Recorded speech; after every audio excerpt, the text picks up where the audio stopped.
So, folks, Charlie Kirk, what did he stand for? I've already told you guys at length what I believe Charlie Kirk stood for. I have like a 2-hour-long video talking about what his death means, how the world is going to react to it, and what he did with his life. Right? So, I have become aware that this is not sufficient. That a lot of people want citations. A lot of people want to see him actually do these things. And so I have taken the trouble of finding a bunch of clips of him doing just that. But before we get into depth here, I wanted to play this clip of Nick Fuentes from... How long ago was this? This was from a year and a half ago. From Nicholas J. Fuentes. Charlie Kirk, as we know, has become a white supremacist, and that's a huge victory. But he remains a Jew lover. he remains a Jew lover, and that I don't use language like that, you know. But he is an Israel shill. Like Charlie Kirk has become white nationalist, hardcore, but he remains a shill to the Jews in Israel. And I've said that for a long time.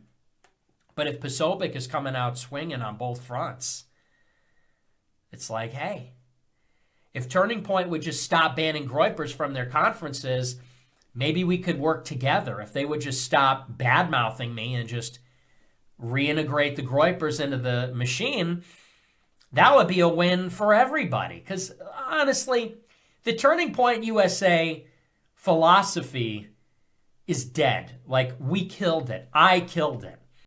Oh boy! Quotes from Nick Fuentes that have aged like milk.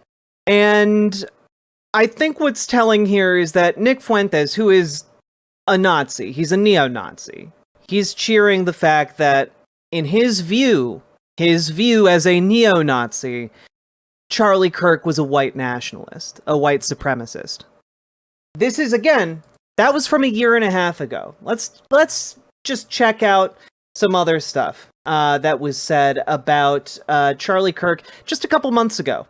Here is a quote from Michael Knowles. So, why do I mention all of this? Why bring all of this theology and ancient history into this conversation of Charlie Kirk, who mostly hosts a political show? Because it's a sign of the times. Okay, Charlie he's an unusual figure because, well, he's extremely successful. He's effectively running the Republican Party. You know, he's a big figure in politics. Didn't go to college, self-taught. He's an alum of the Lincoln Fellowship at the Claremont Institute. You know, he's a really intellectually curious guy. So he loves to pursue the truth as he can find it. And he's doing what a lot of us did, even those of us who did go to college, where we say we didn't really get a full education there. We got to play catch up in our 20s and in our 30s. And so he's learning things. He's really interested in not only knowledge generally, but understanding the knowledge that formed our civilization. Things that have deep roots. And he says, I came to this conclusion. Mary's actually really important. And going all the way back to the earliest days of the church, Mary was really important, and she should be important for us too. We need to maybe return to a little bit of tradition. We need to pay more attention to what our forebears thought. We need to rediscover some of these forgotten truths, or truths that have been forgotten, at least in certain communities. Charlie is not only in part a cause of some of the great developments we're seeing in politics, but he is a sign of the times too, because this is what's happening. It's happening among Protestants. It's happening among Catholics and Eastern Orthodox. It's happening among atheists even. There is a return to faith. So, I don't know if you guys noticed it in there, but this is again from a couple months ago. So, a year and a half ago, Nick Fuentes declares Charlie Kirk is a white supremacist, white nationalist in his eyes. And then a couple months ago, Michael Knowles is talking about how Charlie Kirk is effectively running the Republican Party. And I just want you to reckon with what those two ideas mean and the broader ramifications of those things. Because we're about to now talk about Charlie Kirk in his own words. And we are going to hear what he had to say about the world, himself, these traditional knowledges that Michael Knowles refers to. And I mean, let's start out, you know? And some of these are going to range from just like absolutely bat crap insane to, you know, pretty bog standard like bigotry to you know, 5-alarm bigotry calls to violence. So as a heads up on that. So we start with a fairly bog standard bigotry. Pride is a sin. It's on June 1st because he's talking about Pride Month. He's talking about gay people. Being gay is a sin. Now, this isn't necessarily one of those takes that, you know, a lot of evangelicals would necessarily, you know, bat an eye at, because a lot of them believe that that is the case, and they have different ways of either rationalizing their way around that or simply accepting it while deciding how they tolerate LGBTQ people in their lives, right? So that's not really anything to write home about in the grand scheme of things, but obviously it gets a little bit worse. Here's a clip from July 24th, 2023. I am a product of teachers and an educational system that believed in providing the children with the full expanse of information that allowed them to then, and encouraged them to then reach their own conclusions and exercise critical thought in a way that was directly intended to nurture their leadership. I am fully aware that it is because of that approach that I stand before you as Vice President of the United States of America. I know what you're thinking. We got to get Joe Biden out of the way so we can run up against Cammie. Oh my goodness, is she beatable? It's like Black Hillary on steroids. Is she black? I guess she says she's Caribbean or whatever. Doesn't matter. She gives these speeches and it just has this aura of totalitarianism. My team says she's Indian and Caribbean. I'll tell you what, she would be a lot easier to beat than Joe Biden. A lot. I mean, Joe Biden is a bumbling, dementia-filled Alzheimer's, corrupt tyrant who should honestly be put in prison and or given the death penalty for his crimes against America. But Kamala Harris, my goodness, there's something that just kind of is tribal where people are like, I don't know if I want this crazy person running the country. Yeah. That's Charlie Kirk calling for the president to be executed and acting very confused about a person of color. So, you know, just a very normal thing to talk about. I also wanted to take a look over here at a piece he wrote in 2021 titled On Sexual Anarchy. It's real, it's spreading, and they will fight you if you talk about it. I was trending on Twitter on Friday, again, this time for using the phrase sexual anarchy. Since millions of wonderful normal Americans couldn't care less about what trends on Twitter, let me explain. A clip from the live stream of my national radio show began circulating online, in which I said, among other things, that Democrats don't want the same America that conservatives want.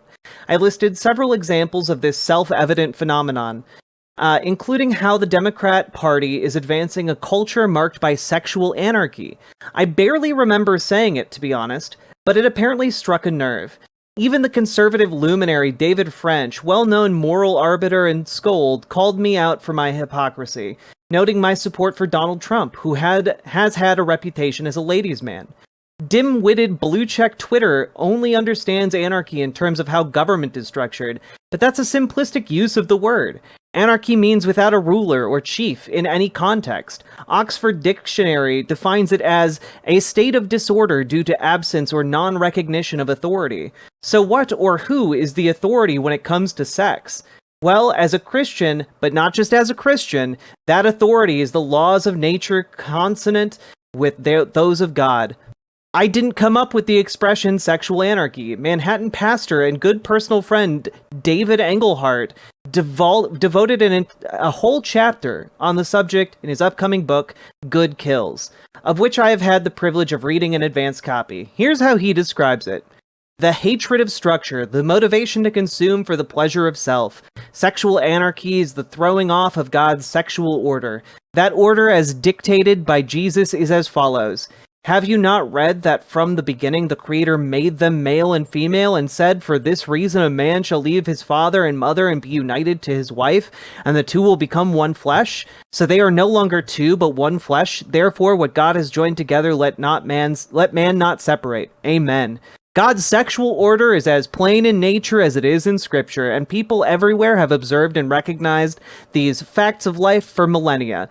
But the progressive left has succeeded in so corrupting our language, our media, and our universities that it is now controversial to state observable, objective scientific truths. It is even worse if you root those truths in Judeo-Christian tradition.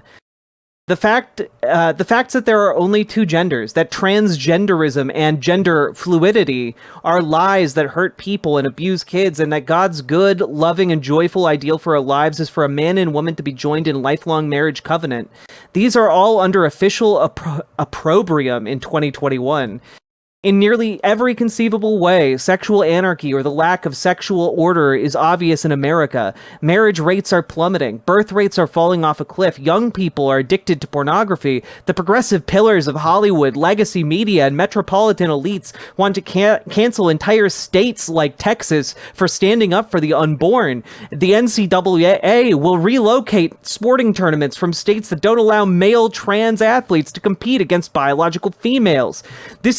It's also why the trans community is currently mounting a cancellation campaign against comedian Dave Chappelle for saying something as innocuous as gender is a fact. Chappelle notes that Harry Potter author J.K. Rowling, noted Trump basher and left-winger, has been canceled because she's considered a TERF, a trans-exclusionary radical feminist, whose deaths are routinely and gleefully called for on social media. Jacqueline Moore, the trans and white Hollywood showrunner of the Netflix show Dear White People, is leading the cancellation effort against the black comedian, saying she won't work for Netflix again until it pulls his comedy special from its platform. Sex and sexual identity are now higher on the progressive hierarchy than race. Like, I just want to pause, okay? I just want to pause here, because he's just like, this is just like incoherent babble. This is just incoherent, bigoted babbling. Like, trans people broke this man's brain, and like he can't put all the pieces back together again. You know, this is some bullshit. You know, and I just like, especially from 2025, looking back on 2021, like, oh boy, like this doesn't. This is nothing. This is nothing. Like, his evidence of, like, sexual anarchy existing is non-traditional gender identity exists, and marriages are falling apart. And, like, his solution to that is, well, you ban the non-traditional gender identities, and obviously you have to stop abortions, and you have to, like, force women to stay in marriages. Like, when the obvious solution here is, like, I don't know, have better marriages.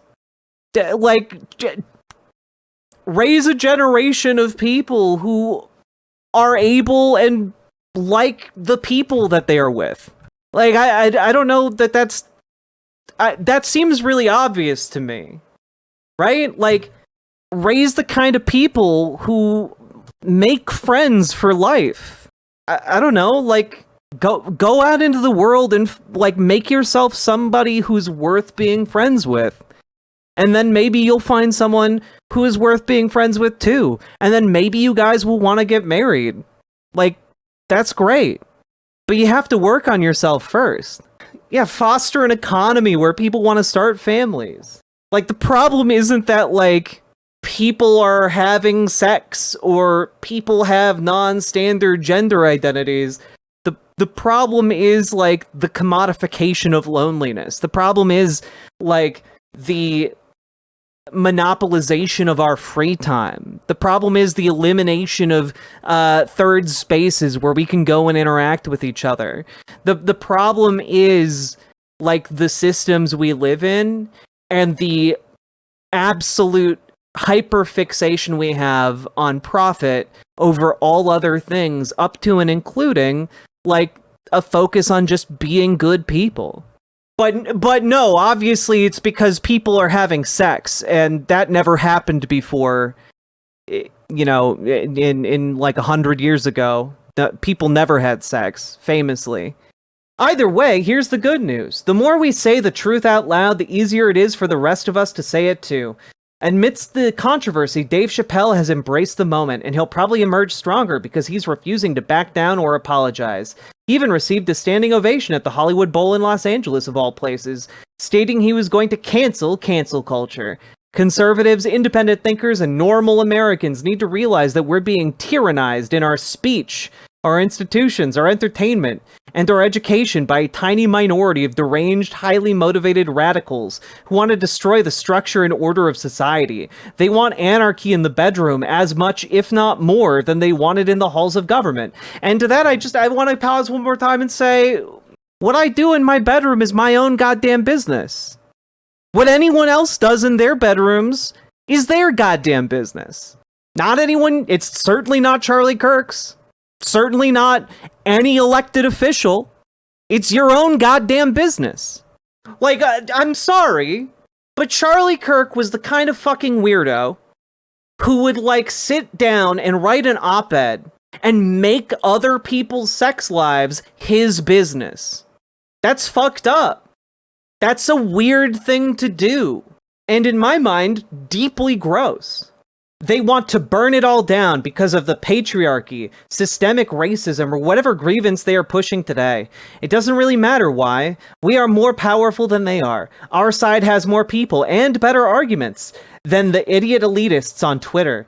These are holograms of anger projected by a group of people who would be much better off with more professional help and far fewer followers. So yeah, I was trending on Twitter. I couldn't care less. I'll borrow another line this time from Dave Chappelle. As he said in front of his enthusiastic audience in Los Angeles, "Fuck Twitter, this is real life." And that is Charlie Kirk's op-ed on sexual anarchy. And also keep in mind that one of the reasons he dislikes the concept of sexual anarchy is because he believes that there is a hierarchy. He read it out earlier, that men are supposed to be above women in the sexual hierarchy. And that sexual hierarchy extends from the bedroom into the wider world. And he believed that. And I think as we play more of these clips, you're going to understand that. So let's continue. This clip is from August 25th, 2025. He is right. We are educating for our own demise. And basically, and look, it's a balance. So you have some of our allies, like, do we want Japanese kids to come to America to study? Probably. Koreans? Probably. But do we want the Persians and the Iranians and the Chinese to be able to come to our universities?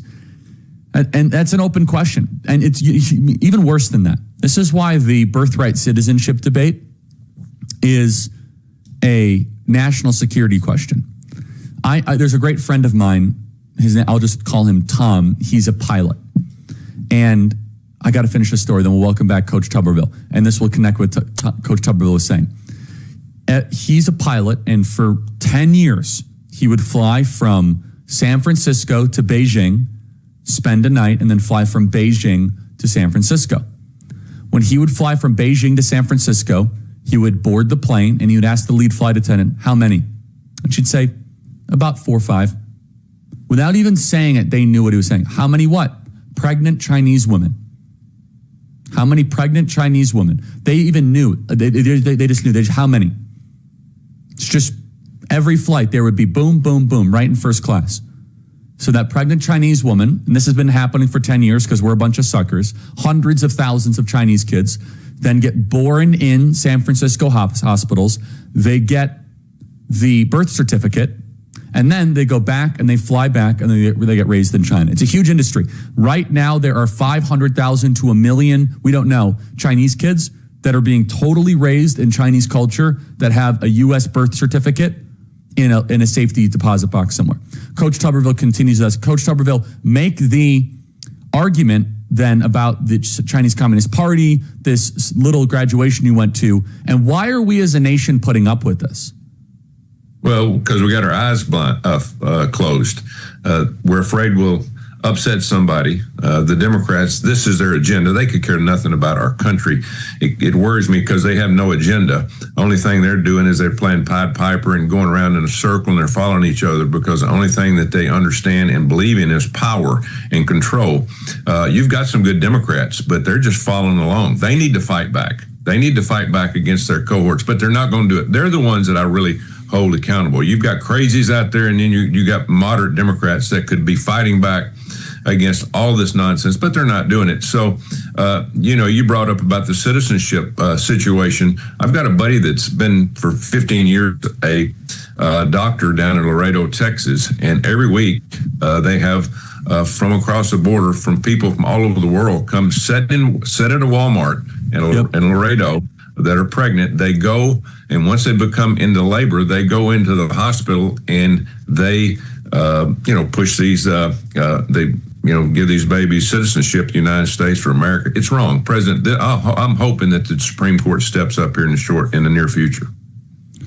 Yeah, I'm not too optimistic. I mean, I think a law can be passed where you can say that, hey, you're not allowed to enter as a foreign citizen if you're 7 months or 8 months pregnant, but that's just part of it. But it's just the most egregious example. Again, it is a cottage industry sponsored by the Chinese Communist Party government for pregnant Chinese women to board airplanes, to then come to San Francisco, come to LA, they get a birth certificate, they go back to China, only then one day. And by the way, as a full U.S. citizen, that Chinese kid can become an FBI agent, they could become a CIA agent, they could run for Congress, they could become president, they could become a senator. They are a full citizen of the United States, even though they've never lived here. And we don't treat our citizenship as valuable. We just give the citizenship to this Chinese person, even though they boarded the plane pregnant. That is what birthright citizenship has happened. That is paperwork Americans. And that's a great example. Is that kid right now being raised in China, even though he has a United States passport and birth certificate? Is he an American? Of course not. He's being raised in China. He doesn't speak English. He might speak English because I'll teach it to him. He speaks Mandarin. And that guy's not an American. But according to the left, that guy's an American, even though he's being raised in Wuhan or Beijing. Not according to the left, according to the goddamn Constitution of the United States. The Constitution of the United States of America on birthright citizenship is not at all vague. The 14th Amendment is not vague. So, just to be clear, what he's just alleging kind of off the cuff is that the government of China has a program to infiltrate the United States and our government by getting children born on U.S. soil, bringing them back to China, and then sending them back here as like sleeper agents so that they can join the FBI or so that they can run and become a senator of the United States. Like, this is wackadoo nonsense. So, this is just nonsense. This is not real. This is all just fear-mongering because they want to do bigger and wider purges.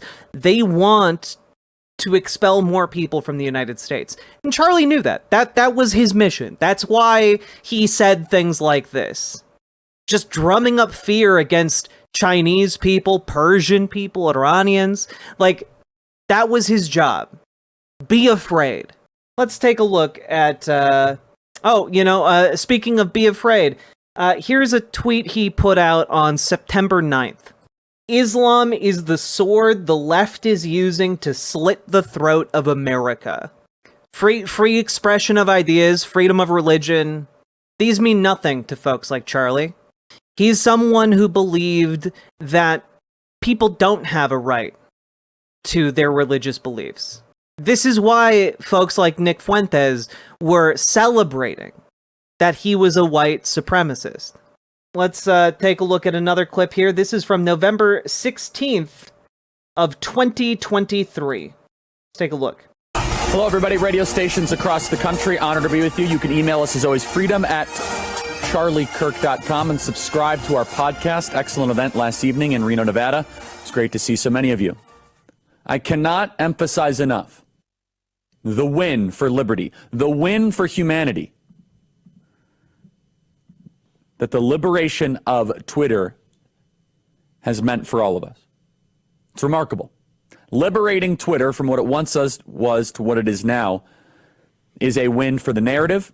It's a win for truth. It's a win as we try to fight back against this uniparty regime, the tyrants, and the authoritarian dictators that are running the country. Elon Musk, even if they shut down Twitter today, will go down as a major hero for allowing us to be able to speak, to question narratives, to get the truth out.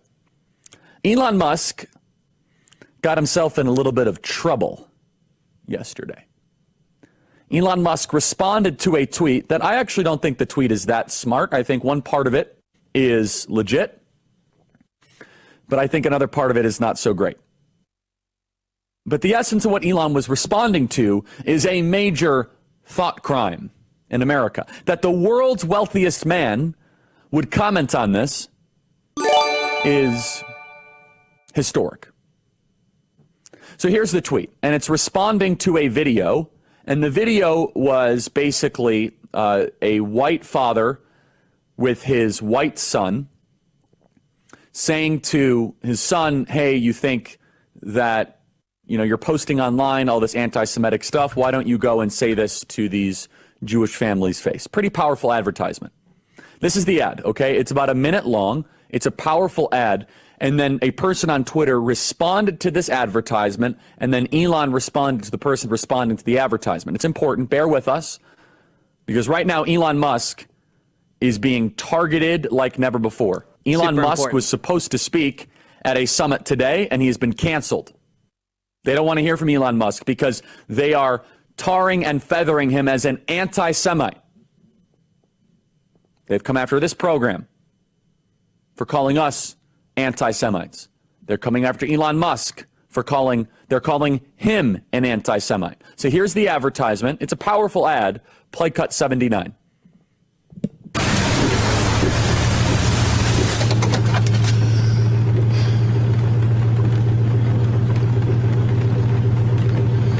I saw what you've been posting.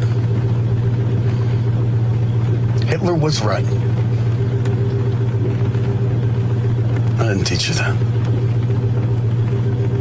You hide behind your screen, spewing all this hatred and ugliness. You got something you want to say? Get out of the truck and say it to their faces.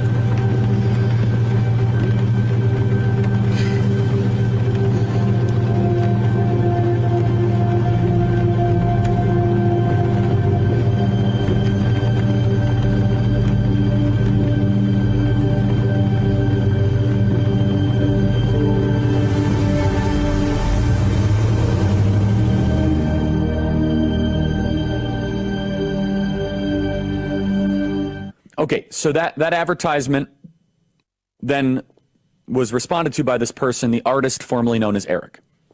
Quote, okay, Jewish communities have been pushing the exact kind of dialectical hatred against whites that they claim to want people to stop using against them. I am deeply disinterested in giving the tiniest swear word, let's just say tiniest crap, now about Western Jewish populations, coming to the disturbing realization that those hordes of minorities that support flooding their country don't exactly like them too much. You want truth said to your face? There it is. Now, let me just say, this is not a very well-written tweet. It's very confusing. I'll go through what they're basically saying here. Half of this tweet is true, half of it I don't like. You want the truth said to your face? There it is. Elon responds and he says, "You have said the actual truth." Now, we don't know what part Elon is saying is the actual truth. So let's go through this. Again, it's double negatives and misuse of the word disinterested. It's a strange tweet that Elon pinpointed on here. But the first part is absolutely true. Let's go to this. Jewish communities have been pushing the exact kind of hatred against whites that they claim to want people to stop using against them. Now, I don't like generalizations. Not every Jewish person believes that. But it is true the Anti-Defamation League was part and parcel with Black Lives Matter. It is true that some of the largest financiers of left-wing anti-white causes have been Jewish Americans. They went all in on woke, and it wasn't just ADL. It was some of the top Jewish organizations in the country that have done that. In fact, we have seen this with the recent retreat of Jewish donations that are no longer going to be administered to colleges, right? Mark Rowan, Leon Kopperman. Can we get that full list? It's very powerful. The part of the, so that's totally true. And by the way, Tucker Carlson reinforces this. So I'm going to it was quite a day on the internet. Tucker Carlson was interviewing Candace Owens. We have Candace Owens coming up next hour. And Tucker Carlson mentions that Jewish Americans have primarily been financing cultural Marxist ideas. We said this, by the way, last week, and people came after us. But we actually said it in a different way. We said, I'm glad that Jewish Americans are reconsidering their financing of cultural Marxism. And people misunderstood it intentionally and slandered us as being anti-Semites. But listen to this. Tucker Carlson is completely correct by saying this, that the philosophical foundation of anti-whiteness has been largely financed by Jewish donors in the country. Play cut 92. However, then I thought, well, wait a second. If the biggest donors at, say, Harvard have decided, well, we're going to shut it down now, where were you the last 10 years when they were calling for white genocide? You were allowing this. And then I found myself really hating those people, actually. That you're okay with that? On what grounds were you okay with that? And this is what I've been trying to explain to the pro-Israel lobby, that what you are seeing as lack of support is people that are asking the question is, where were you as we have endured all of this? You were paying for it, actually. Right. You were paying for it. You were paying for it. You were calling my children immoral for their skin color. You paid for that. And so why shouldn't I be mad at you? I don't understand. So what Tucker is saying is similar to part of the tweet that Elon isolated. That is true. That, let's just say liberals, but that includes Jewish financiers of liberal causes, didn't really care about University of Chicago having courses that saying, you know, the problem with whiteness. They didn't really care about American Express saying that we must eliminate whiteness. They didn't, in fact, they were supportive of it. A lot of liberals were okay with critical race theory, diversity, equity, inclusion. ADL went all in on the BLM type narrative, and ADL is one of many different organizations that were perfectly fine with the growing anti-white wave. Now, to be clear, many of these Jews did not fully understand what they were financing. Their intentions were probably pretty good. As we've said, intentions mean next to nothing here. And I'm sure some of the intentions weren't so good, but let's just, intentions aside, I'm not that interested in intentions. I'm interested in actions, okay? Intentions are very hard to pinpoint. We get too caught up in the conservative movement on intentions. I learned this from the great Dennis Prager, who says, stop focusing on intentions, focus on the actions. It's a much better way to judge whether or not something is right or wrong. Intentions, as I've said before, and there's a video that went viral, the Nazis thought they were doing good. They convinced themselves that they were doing good, when in reality they were doing some of the greatest evil in the history of the species. So, again, Hamas thinks they're doing good. I could go through all this, but they're doing evil. So I'm not convinced that somebody's intentions are what matter. Many Jewish financiers culturally given money to George Washington University, Columbia, Yale, Dartmouth, over and over and over again, hundreds of millions of dollars, financing many nonprofits, that many of them are now recognizing and realizing this was a bad idea. So I'm going to build this out because the second part of the tweet I don't like, and it ties into some news that is not so good for AOC. It's not good for Ayanna Pressley. I'm going to isolate that in just a second. But let me just say before I talk about my Patriot Supply, it is sloppy, it is shallow, it is wrong and repulsive to call a great man, Elon Musk, an anti-Semite. It cheapens the label of anti-Semitism. It is not good for anybody. Now, this was recorded November 16th of 2023. So it would take a solid year and a half for Elon Musk to take a stage and do 2 Nazi salutes in a row. But who could have seen that coming? Surely not the entire world who watched that man boost Nazi accounts on Twitter for a year and a half. And again, Charlie here is basically just saying, well, Jews did, in fact, fund anti-white bigotry en masse, and they didn't intend to do that, but intentions mean nothing. So they were all they were all part of the anti-white hate movement. That is the main thrust of what he's talking about there. That's what he's talking about. He's saying that American Jews en masse are supporting anti-white bigotry.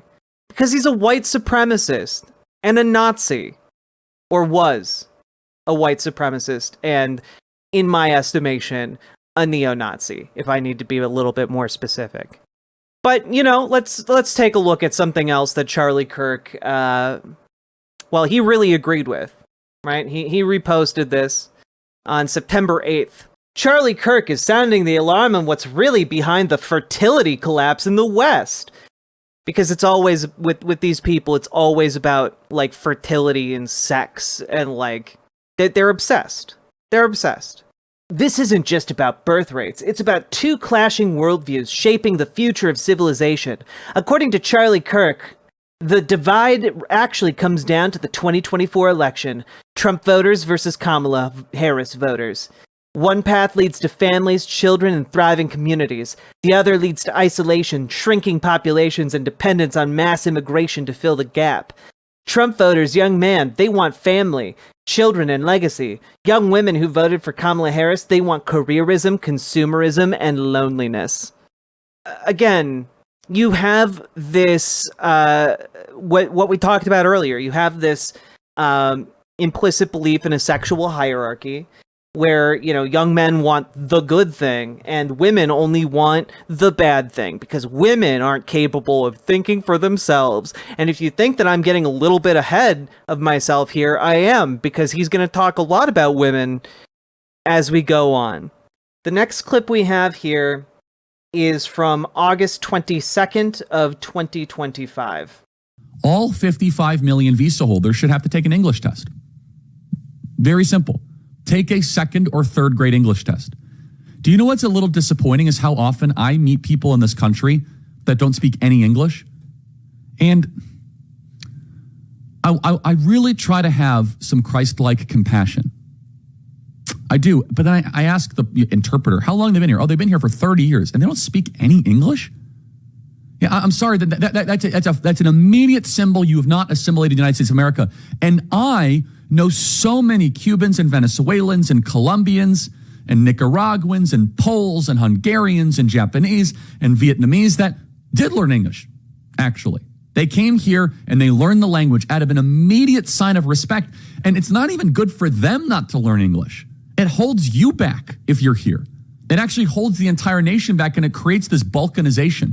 A common language is the glue that holds a country together. Without it, you have no unity. You just have tribes. We're already fractured enough as a country. Adding dozens of competing languages only deepens division. People always say, well, we're a successful multicultural experiment. For now, multiculturalism is a very, very difficult project. In fact, we should have uniculturalism. One culture, Americanism. We have one culture that you assimilate towards. One.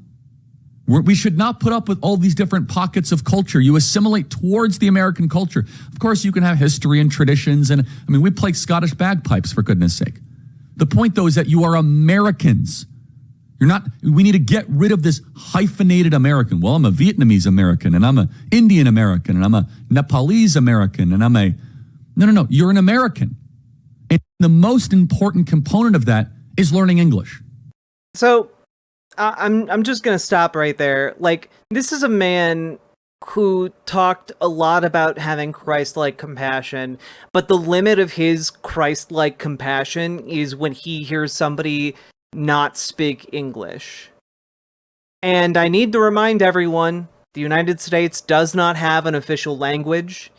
There are parts of this country where people speak not English, and that's okay.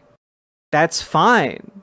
And like, maybe it would behoove them to learn English if that helps them to like move about in their communities, but they might not need to. And that's okay if they don't need to. And I want to throw out there that, well, seems pretty weird to invoke Christ-like and this idea that you just can't stand immigrants. That's bizarre. But also, what he's doing here, let me back this up. You have one culture that you assimilate towards. Yeah, when he attacks multiculturalism and says we should have uniculturalism, understand what is multiculturalism? Well, in essence, it's the idea that people of different cultural backgrounds can live next to and around each other. You know, it's when people talk about the idea of America as this melting pot of different like cultures and like systems of thought and ideas, that's multiculturalism. America, the melting pot, that is multiculturalism. And Charlie here is spitting on that and saying, no, actually, we need a uniculture. Well, if you think about that for a minute, what does that entail? Well, it entails some sort of enforcement mechanism, some kind of policing of the culture. And you start getting kind of close to, well, outlawing different cultural practices. You know, and Charlie's like, well, it's fine if they're my cultural practices, but you know, if they're insert a bunch of non-white ethnic backgrounds, then they're not acceptable. I think you can kind of see the thrust of his ideas here. But let's continue on. Here is again Charlie Kirk reposting Joe Rogan podcast news. Charlie Kirk, the American way of life is very simple. I want to be able to get married, buy a home, have kids, allow them to ride their bike till the sun goes down, send them to a good school, have low crime neighborhood, not to have my kid be taught the lesbian, gay, transgender garbage in their school, while also not having them have to hear the Muslim call to prayer 5 times a day. That's important. And like, I'm sorry. So the first half that was pretty good. Like, you want to be able to get married, okay. Buy a home, okay. Have kids, okay. Allow them to ride their bike till the sun goes down, okay. Good goal. Send them to a good school, okay. Have a low crime neighborhood, okay. And then not to have my kid be taught lesbian, gay, transgender garbage in their school, while also not having them have to hear the Muslim call to prayer 5 times a day. That's important. And I do have to ask, where are children hearing in America? Where are children hearing the Muslim call to prayer 5 times a day? Like, I've been in schools with like Muslim students. There aren't Muslim calls to prayer 5 times a day. So like, what is he talking about? Like, this is just, again, this be afraid mentality. Be afraid! The Muslims are coming to invade the Midwest of America. They're gonna build the minarets and you'll have to hear calls to prayer 5 times a day. Unlike all of those church bells that ring every hour, on the hour, in a lot of different churches in America. No! Be afraid of the 5 times it happens as opposed to the 12 times it happens. What you're really afraid of here is non-white people. Of people different than you. This is what Charlie Kirk stood for. Oh no, heaven forbid that your child learn about LGBTQ people. Heaven forbid you have to do some parenting. Like, This is difficult for me to articulate, right? But like, if you don't want your kid to learn about LGBTQ people, like, you're gonna have to like put them in a bunker for the rest of their lives, because LGBTQ people are everywhere. Like, you can't, like, they're gonna find out that gay people exist at some point, and either you have to step up as like a parent and just like educate them the way you want them to be educated, or you have to accept the fact that they're gonna go to a public school and they're gonna learn about LGBTQ people. And they're either going to learn about LGBTQ people through like a curriculum that teaches them accurate information, or they're going to learn about it through their informal friend networks. And like, you have to choose which one you would prefer them to learn about LGBTQ people through, you know? And I can tell you, having been a child, if you don't get like a I don't know, LGBTQ curriculum, or like a sex ed curriculum, like, kids are gonna walk around and talk about how like women give birth through their butts. Like, they're gonna talk about like they're not gonna understand how to be safe. They're not gonna understand how human anatomy works. So just teach them accurate, correct information. And if you think, being LGBTQ is evil, then you teach them that. You take up that burden. You teach them that. But the public school is not the vehicle for that type of teaching. It should not be the vehicle for bigoted learning. But let's continue on. And we're still formulating it. It's okay that I don't and you don't are not able to word it as crisply as we'd like, because now this has been forced. By the way, some people say, well, American is just a race. That's not true at all, actually. Like, Thomas Sowell's a great American. I would say Clarence Thomas is an American. So that's not correct. So you got to figure it out. Everyone says, well, we just need immigrants to come legally. We just need immigrants to come legally. That's not true. Omar Fatah came here legally. Ilhan Omar came here legally. Rashida Tlaib, her parents came here legally. Zohran Mamdani came here legally. Just a point of correction. Omar Fatah is an American. He was born on American soil. He's just bigoted against black and brown people. Here's another piece of tape. Now, this, you might think, I want you to guess, actually. I'm going to play this piece of tape. Where is this? Is it Mogadishu? Is it Brussels? Is it Berlin? Is it Minneapolis? Let's play Guess the State. Guess the State here live on the Charlie Kirk Show. And I'm not allowed to say that this guy's not an American. I'm sorry, he's not an American. Play cut 393.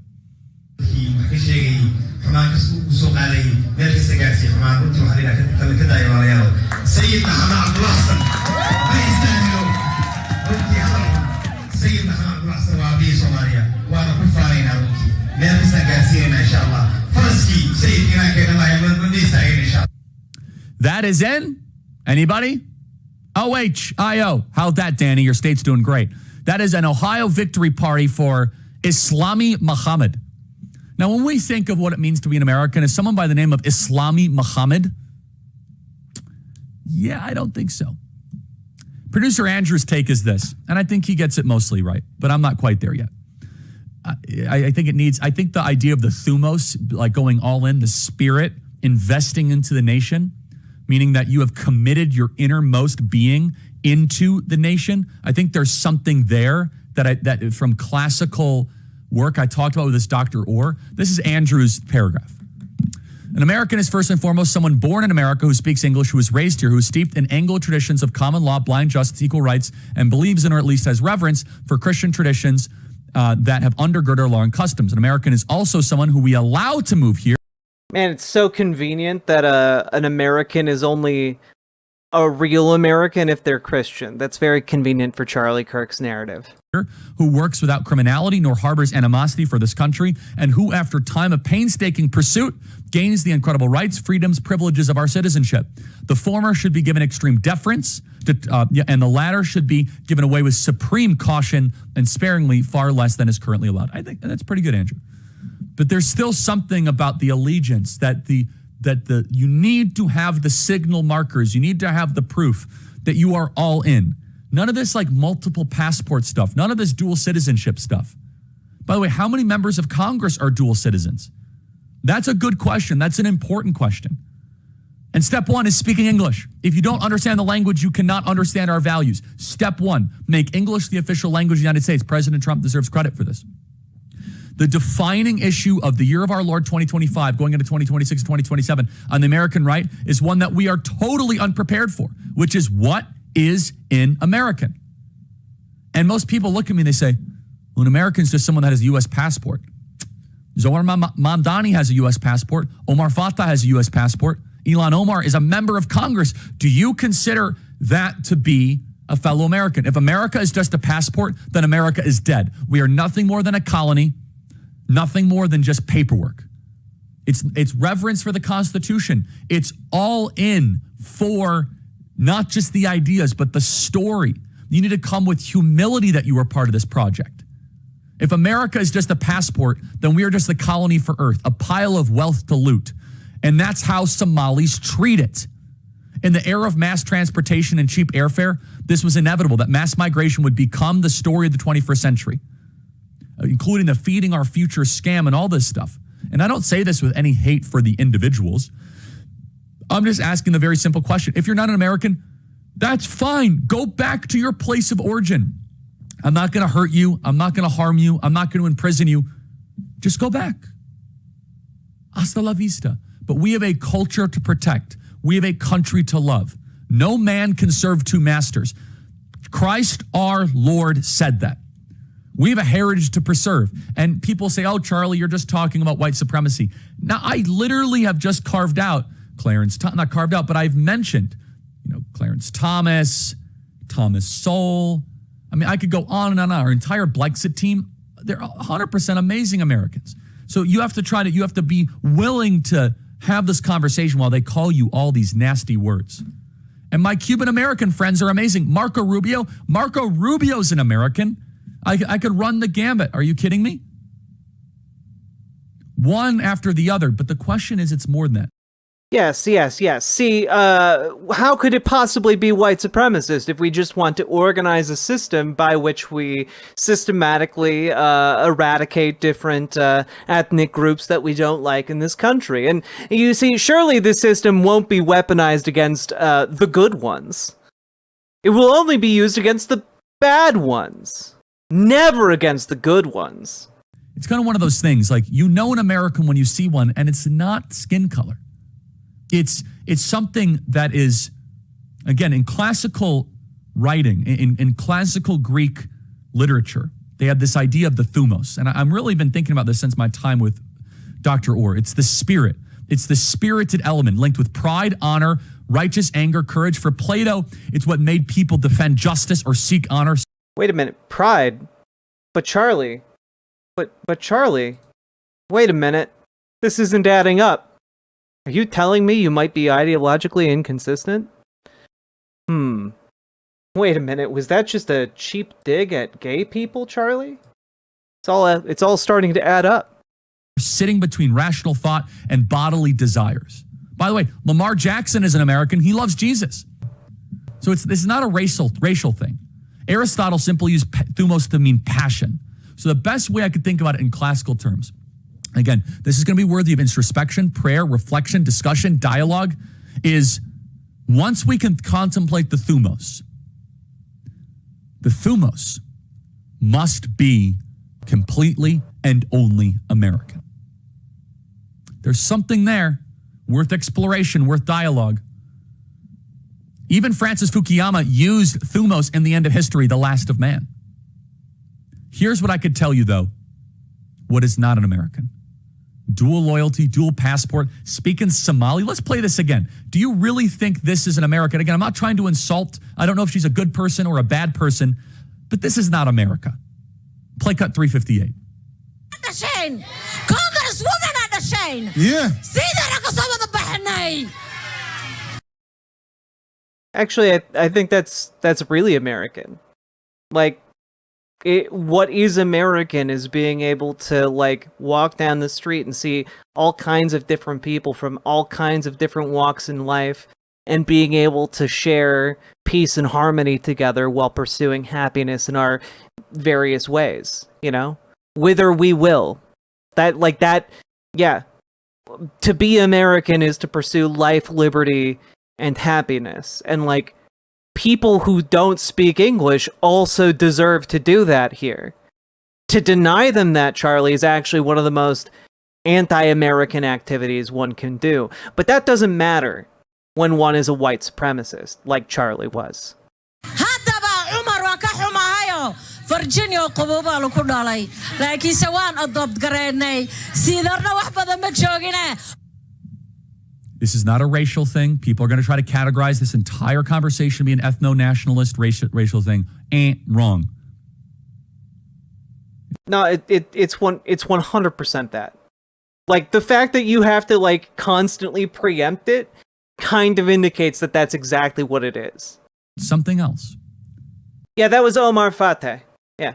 And again, I will repeat, if being an American is only a passport, if being an American is only paperwork, then we're cooked. Teddy Roosevelt said, quote, in the first place, we should insist that if an immigrant who comes here in good faith becomes an American and assimilates himself to us, he shall be treated on exact equality of everyone else. For it is an outrage to discriminate against any such man because of creed or birthplace or origin. But this is predicated upon the person becoming in every facet an American and nothing but an American. Amen, TR. There can be no divided allegiance, no dual loyalty. Any man who says he's an American but something else also isn't an American at all. We have room but for one flag, the American flag. We have room for but one language, and that is the English language. We have room but for one sole loyalty, and that loyalty is the United States of America. I think it's pretty solid. Teddy Roosevelt. No dual passports, no dual loyalty, no dual citizenship. I don't care what the country is. Your thumos must be all in. You must be dedicated to the United States of America. And if we're nothing more than paperwork, then we are just organizing deck chairs on the Titanic. I love this country, and I hate to see what mass migration is doing to it. It's not a racial thing. I think it's a thumos thing. Oh, well, if you call it something else, then I guess it's definitely not a racial thing if it's a thumos thing. Couldn't possibly be anything else. Thanks for that. But of course, we're not done. Not by a long shot. President Trump is going out on patrol tonight in D.C. Shock and awe. Force. We're taking our country back from these cockroaches. Just the start. Huh. Wonder what he meant by calling people cockroaches. I wonder. I wonder if only there was like some kind of historical parallel where people were dehumanized by calling them cockroaches. And we might be able to make some conclusions based on what he believed. Oh, maybe he just really likes insects. It's true. Maybe he just really liked them. But also, Charlie didn't believe in science. He didn't believe in science. And let's just have a really nice example of that. This is a clip from August 19th of this year. Yeah, and so and you've taken on the entire kind of climate science world. Energy Department attacks client assignments in contentious report. By the way, you're in safe company here. We think this is all politicized. This is driven towards a environmentalist agenda that is trying to weaken American energy dominance. The agency asked 5 client skeptics to write a report criticizing the consensus on global warming. First of all, science does not have consensus. That's a very important thing, right? Right. Science says nothing. Scientists say things, okay? Science never talks. Science is silent. This is a good thing that can apply to everything. Scientists say things. And scientists, like we learned during COVID, we learned during the lockdowns, learned during the vaccines, can say a lot of different things with the data. Now, again, global warming does not have consensus like the second law of thermodynamics. Global warming does not have consensus like a object at rest will stay at rest. Your reaction, Mr. Secretary, and how you think about this, because again, let me read this New York Times article. The consensus on global warming. What an outrageous claim. Your thoughts, sir? When people are talking about the scientific consensus, they're talking about the scientific consensus among the scientists in that field. Yes, science is a reference to the scientific method, but the scientists are the ones applying the scientific method, Charlie. The scientists in a given field who have applied that scientific method all get together, they talk to themselves, and come to a conclusion. And when we talk about the scientific consensus, we mean the majority of scientists in this field agree that that's probably how it works. But as always in the realm of academics, they are willing to have their minds changed by compelling evidence. That's how science works. Yeah, I always give the contrast between the science, which is what the left likes, which is the opposite of science. Science is a process of challenge and engagement. And oh yeah, by the way, just to point this out, this is in fact the Secretary of Energy for the entire United States. Debate and wrestling with data. And if the data doesn't agree with your model is wrong. Where the science is this top-down, authority-driven thing used with COVID, to me, was the climate movement. And fast forward, the science told you what to do. But as you said, Charlie, look at those critics. They critique the authors, 5 skeptics. Well, skeptical of what? They presented, these are 5 highly distinguished scientists. One of them was Undersecretary for Science in the Obama administration, provost at Caltech, PhD from MIT. All of those scientists were accomplished scientists that are also tired of this censorship of the science, censoring real science and real process of engagement. But even on my CNN interview a couple weeks ago, I went on to talk about the climate report. There are 0 questions about climate change. 0. They want to impugn the writers or impugn the way we reference people. They want to find little things. What we want to talk about is the data. Let's talk about climate. What are Chris Wright's scientific qualifications? He owns an energy company, so that makes him qualified to know about science.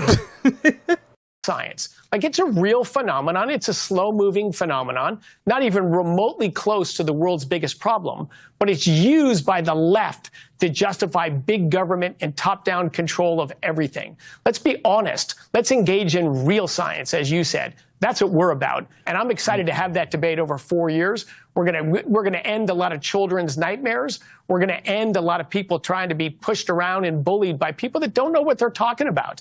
Like, I've spent 20 years studying climate science and physical data, and the people who were passionate about it never want to debate me because they don't know anything about it. But we're going to have that debate, whether they want it or not. Science is a process. It doesn't tell you anything. People tell you. Yeah, look, nobody wanted to debate me, clearly because my mind is too big and powerful, not because I'm a crackpot who was trained wrong on purpose. Science is a method. It's a methodology. And good science, which again is a verb, they act as if, well, science, puts something out. No, you do science. You go in exploration of truth. And then once you have a conclusion, you have to measure it. You have to analyze it. You have to inquire it. You have to cross-reference. No, that's not how science works. I'm sorry. I've been trying to let these play with minimal amounts of interjection, but that is not how the scientific method works, actually. You don't start with a conclusion. You don't start with the conclusion and work backwards. That's actually the last part of it. That's why it's called the conclusion, Charlie. And by the way, we're bringing back that methodology to our government, RFK at HHS and you at the Department of Energy. Whew. All right. Okay. Let's continue on. Here's another thing he wrote earlier this year. Importing millions of Muslims is civilizational suicide. Europe must stop or die. Again, just naked bigotry. Just naked bigotry. I don't know if you guys have ever gone out and met some Muslim people. A lot of them are lovely. A lot of them are really intelligent. A lot of them have wonderful things to contribute and to your life and enrich your day-to-day existence. And the idea here that, oh, well, if you bring in millions of people, all of them are going to be evil because of their religious beliefs. That's bizarre. I it's just blatantly untrue. And the only basis for it is bigotry. That's it. This is from August 4th of this year. First of all, young men don't like to take orders from women. They definitely don't want to take orders from women like that. They're like supremely unattractive to men. At the core of the Democrat Party is a coalition of resentment, envy, and hate. None of this is racist. In fact, this actually expands representation of Hispanics. The entire project is actually about expanding voices to Hispanics that are now voting for Republican. Oh, and by the way, just so we're clear, Jasmine Crockett's district, you're getting eliminated. Sorry, you're going to have to go be an influencer. Jasmine Crockett, what skill set does she have? I think we all know. Let's play another one. This is her yelling that the maps are racist. Okay. Anglo racism. 271. I don't think that it's an accident that Donald Trump picked up the phone, called down to Texas, told Abbott what he was going to do, and like a small, ridiculous child, he just fell in order. I don't think any of that was an accident. This is racist, what they are doing. Give your life to Jesus, because I'm convinced in the seventh circle of hell that is just played on a repeat. It's just on total repeat. Just a black woman talking loudly to project her voice through a large room of people. That's I mean, it's telling that that's hell for Charlie Kirk. The shrill, the yelling, the screaming, the yammering, the caterwauling. The great replacement of white people is far more sinister than any redistricting project. That is at the core of the Democrat project, at the core. And Jasmine Crockett is just some circus act in that entire operation. But it's deathly serious. You shouldn't take what she says seriously. It's just a joke. What she represents is very serious, which is the continued attempt to eliminate the white population in this country. Mark Wayne Mullen joins us next. Sorry, what?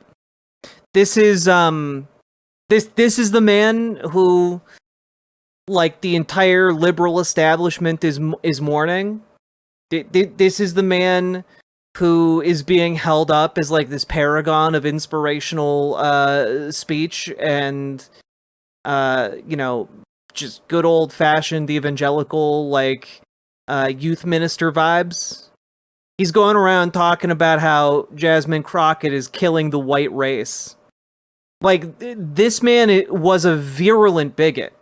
This is from August 18th, 2023, so a while back. But let's take a look. Well, there's a lot of evidence that men are more extreme. They're more likely to be deeply obsessed with something, and chess is a game that rewards obsession. They're more competitive, too.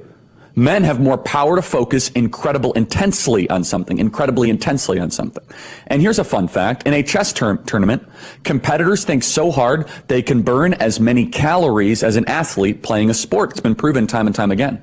The evidence is clear. Men have a competitive advantage in chess. There are women-only tournaments because if there weren't, women would almost never win major tournaments. Just to pause there, to be clear, what he's saying is that women are incapable of thinking as hard as men. In case that wasn't clear to you. Not because anybody is stronger, anybody is bigger. If you ever see a chess champion, a gust of wind will blow them over sometimes. They're like 5'3" and 112 pounds. It doesn't matter. If you have a male brain versus a female brain in chess, you have a competitive advantage. The data is clear. It's not a patriarchy. It's not some systemic sexism. Men spend hours and hours and hours memorizing hundreds of openings and moves and counter moves. The first 5-6 moves of chess unfold like a book, and top players have them all memorized. Chess is very similar, by the way, to why women do not get into coding. Some do, but most do not. Again, I've been trying not to interrupt these clips, but just want to remind you all that women were the original coders on computers, because originally computers were women. And what I mean by that is that before they had mechanical computers, they had computer as a job. And that job was viewed as very feminine and unimportant compared to the scientists who would use the computers, the women who were doing the arithmetic, in order to do their calculations, right? And so when the invention of the computer happened, it was viewed as the more masculine thing to work on the hardware of computers, and it was viewed as the feminine activity to develop the software for the computers, right? And so what ended up happening was that making the software was a very female-dominated space in, like, the sciences and in as it became more mainstream. And what ended up happening is that men entered the software coding areas of industry, and they formed social clubs that excluded women. And within their social clubs, that became one of the only ways to actually advance. And over time, that led to men dominating coding. And that then further solidified with advertising in the 80s that directed things like video games and like computers and such that were designed for a consumer base. That then got sold to the American public as like a boy thing. And so you have this discrepancy. But that discrepancy is not naturally made. It was artificial from market forces, from various social dynamics that were in play at the various times throughout history. So just throwing that out there. Charlie Kirk liked to make essentialist comments about why men do things and why women do things that were completely and utterly devoid of fact. Why women don't get into science, technology, engineering, and math. Because in some ways, chess is an algorithm. This is why it's so hard to beat the best computers in chess. Because eventually you can game out the first 5 moves, and then the first 10 moves on top of it. It becomes kind of a building formula. And it's such intense brain power. If you ever watch the top chess masters, how fast they move. The margin for error is nothing. Now I'm going to say something that you should, I'm going to say it. I'm just saying that I'm going to connect all these dots together. Women are notorious for still remembering the details of arguments that they had from years ago. Can we get that Dennis Prager clip, Ryan, that's going viral on YouTube, please? It's perfect. And Dennis, to his credit, has been doing male and female hour for years, and now it just kind of one of the most popular things you could do. You can see this difference, by the way, in how trans people, male to female, have a sex fetish. Their idea of women is really sexualized, reflecting how men think, while female to male trans people are fleeing from sexuality in many cases. By the way, women tend to be more sensitive, compassionate. My favorite male-female difference, I always tell wives, when you ask your husband, what are you thinking? And he says, nothing really. He is not lying to you.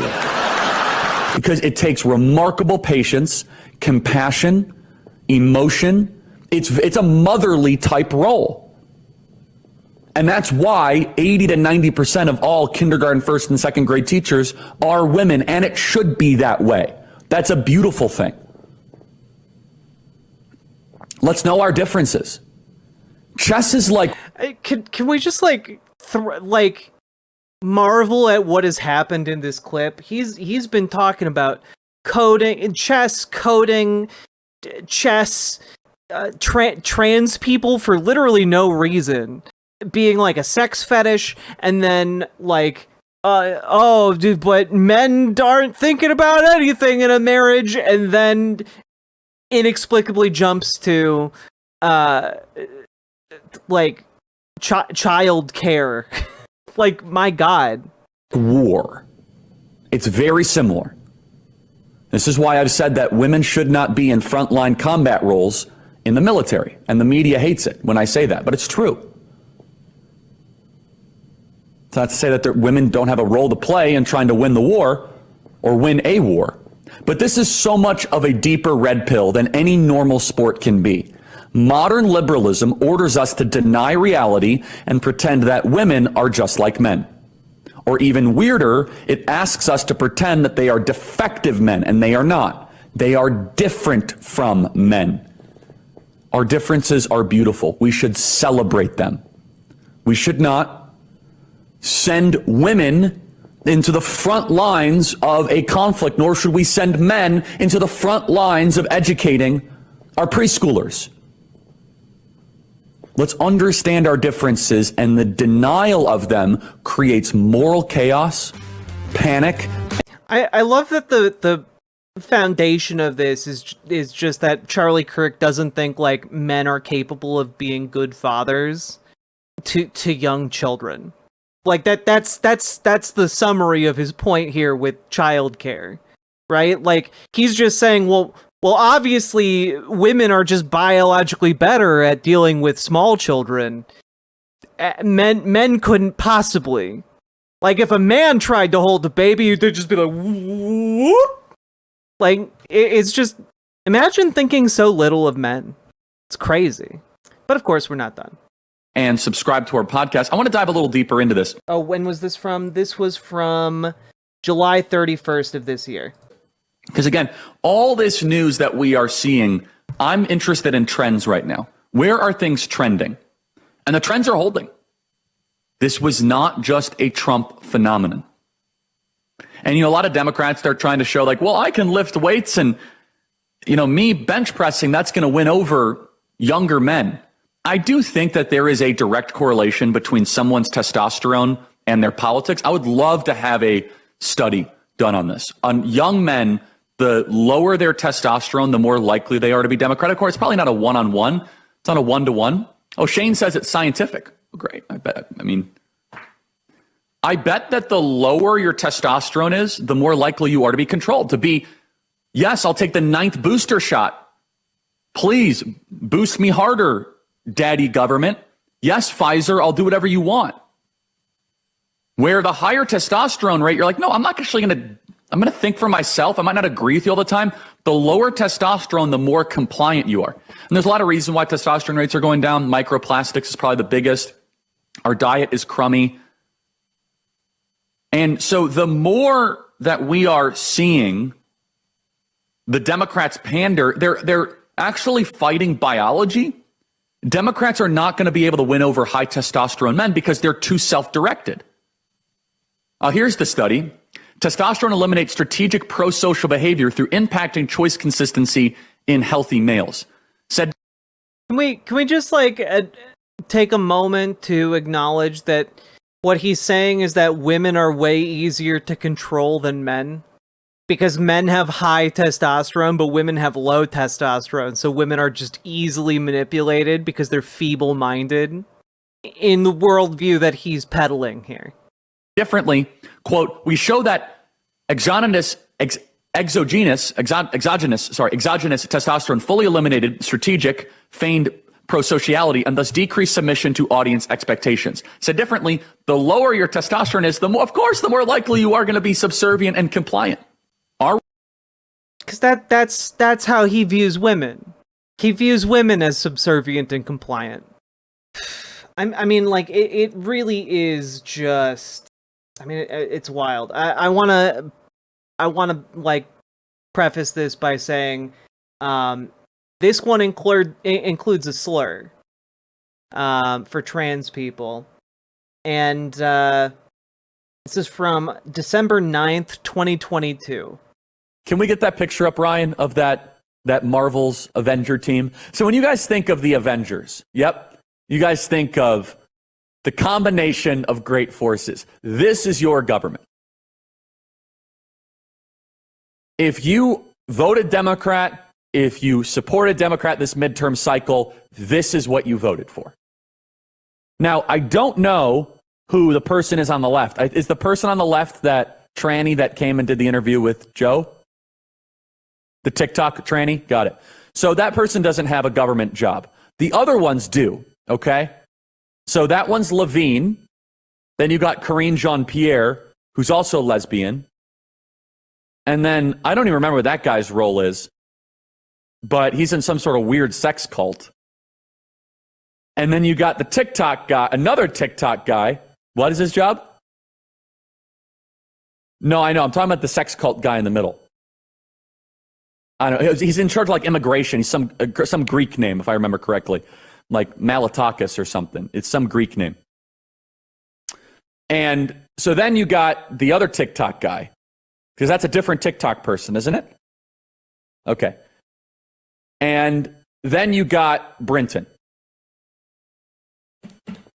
Oh, that was a White House intern, just masquerade. By the way, what was so insulting about that White House intern that's dressed like in a kimono, as if he's come from Taekwondo class or something, is that was right when Afghanistan imploded. That's what's so outrageous about it. He's prancing around the White House wearing what could only be described as a Taekwondo uniform. Yeah, that's right. This is the other one.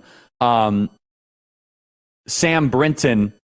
No, this is a different one where he just has pictures of him being all bound up. Yep, that's it. Radioactive Nerd 1. We could put that up on screen. That's really graphic. So, do you see that, Ryan? Do I really want to? I don't know if I want to put it up or not, but I don't, you know what? The fact I had to even look at it is damaging enough to me. I'll take one for the team. Oh, and yeah, obviously. So, look, here's the thing. And I'm not, yeah, that's right. It was Dmitry Daskalakis. I actually think I said that right. Oh, he was in charge of monkeypox response. Of course he was. It's the only thing he's qualified to look into, obviously. You sure there wasn't an opening in, I don't know, the thermonuclear weapon warhead division? For the record, and those who don't know, monkeypox was at the time spreading predominantly within the LGBTQ community. So that's why it was really funny to Charlie Kirk that a queer person was spearheading that. Really, I don't know, do they have sorry, all our spots are full at Starlink, or I don't know, level 4 security at the NSA, let's put you in charge of monkeypox. All right, trigger warning, this is disgusting, you shouldn't look at it, this is who's in your government, okay? Put this up, this is Sam Brinton, doing what could only be as described, I don't even want to say it. It's, yeah, one of our listeners in the chat, can you put this up? Says, not sure if it's him in the ropes or teaching class. So he's in some form of strange sexual bondage situation here. Okay, so let me just kind of close this segment with this. And boy, our emails are really. But like, you made the choice to show his kink posts. Like, the posts are labeled kink. You went and sought those out. Like, that's what that guy does in his own time. Like, why do you care? Like, Charlie Kirk sits there and tries to draw a parallel between, like, a White House intern wearing, like, a skirt in the fall of Afghanistan. Right? Like, how do those at all correlate? They don't. Lighting up here. Your government is being run by freaks. That's not an exaggeration. That's not hyperbole. At the highest stakes imaginable. People that have You know, for someone who believes that, he sure is smiling and snickering a lot. I don't think he actually believed that. Very deep-seated mental problems are running some of the most consequential government programs conceivable. This man was full of hatred for people different from himself and for people he perceived as outside the norm. Here is a video from June 15th, 2023, from his show Thought Crime that streamed on Rumble. I believe it's episode 1 of Thought Crime. So the way this show's going to work is he hosted it with Jack Posobiec here. We are kind of in the format of what is it called? Pardon the interruption or around the horn? Pardon the interruption, right? And by the way, just for all you guys, this is exclusively on Rumble, so you got to download the Rumble app. If not, it is an amazing platform. Rumble is growing like crazy, so we're going to go topic by topic, pardon the interruption style, and we're going to start kind of with political stuff, and then as time goes on, as you spend more and more time with us, we will go more into the place of saying things you are not allowed to say. So we are going to start with everything will be interesting. Man, just saying things you're not allowed to say? How not allowed to say are they? Because right now people are losing their jobs for just quoting Charlie Kirk. People are having the government weaponized against them. There was one lady who got arrested for her reaction to Charlie Kirk's death. But anyway. But by the end of this, we are going to have a deep web reveal, Jack. I just want to say that I've spent a lot of time on 4chan trying to find stuff that Charlie's definitely never heard of before, but then also talk about these things that isn't directly tied to, we do the news of the day, we knew the news cycle. Let's just be honest with the audience. This is just therapy for us. Okay, yes. This is basically cathartic that we've decided to air. But we needed to have a separate. It's a Telegram chat that becomes we were a show. going to do it anyway, so we might as well monetize it. All right. And by the way, we're allowed to say, since we're on Rumble, we can say tranny, we can say climate change is vastly overrated. The 2020 election was stolen. Stop it, Blake. Vaccines, probably, the mRNA vaccine probably hurts you. What else? I think you covered all of it. Oh, there's a lot more Ukraine than Nazis. That. Oh, yeah. Zelensky is a thug. Tranny. All right, so we have a lot more to get through. Wait, Zelensky's a tranny? Oh, well, no. Those are two separate things that are not necessarily Again, he was a man who was desperate to say slurs at every turn. He was desperate. And he was hateful. Now, this is a clip from March 1st, 2024. Here's one. Charlie, I heard about the white rural rage. It's hard to believe that they are that explicit about who they consider to be the enemy in this country. Please dive deeper into this. Yeah, I want to play the piece of tape here. I didn't get a chance to emphasize the kulaks, so let's play 120, and then I want to tell you about the kulaks. 120, please. White rural rage, the threat to American democracy. And Tom, we'll start with you. Why are white rural voters a threat to democracy at this point? I mean, we lay out the fourfold interconnected threat that white rural voters pose to the country. First of all, and we show 30 polls and national studies to demonstrate this. So we provide the receipts in Chapter 6. They're the most racist, xenophobic, anti-immigrant, and anti-gay geodemographic group in the country. Second, they're the most conspiracist group. QAnon support and subscribers, election denialism, COVID denialism and scientific skepticism, Obama birtherism. Third, anti-democratic sentiments. They don't believe in an independent press, free speech. They're most likely to say the president should be able to act unilaterally without any checks from Congress or the courts or the bureaucracy. They're also the most strongly white nationalist and white Christian nationalists. And fourth, they are most likely to excuse or justify violence as an acceptable alternative to peaceful public discourse. So this clip has gone viral. They wrote this book, White Rural Rage. Look, on this program, we've told you about the kulaks before. In Soviet Russia, kulak was a label the Soviets gave to their designated class enemies. If you were a small business owner or a successful peasant, or really any kind of ordinary person who criticized or opposed the Soviet regime, they would then label you as a kulak. And that was enough to justify taking your stuff, sending you to Siberia, death camps, or shooting you and your entire family. In America, the regime is creating a new kulak. The new kulak are ordinary middle Americans. Rural white people are the acceptable target of American life. They're the ones it's okay to blame for literally everything bad in America. What causes systemic racism? Rural whites. Why is Joe Biden's approval rating terrible? Rural whites. They're only 20% of the American population.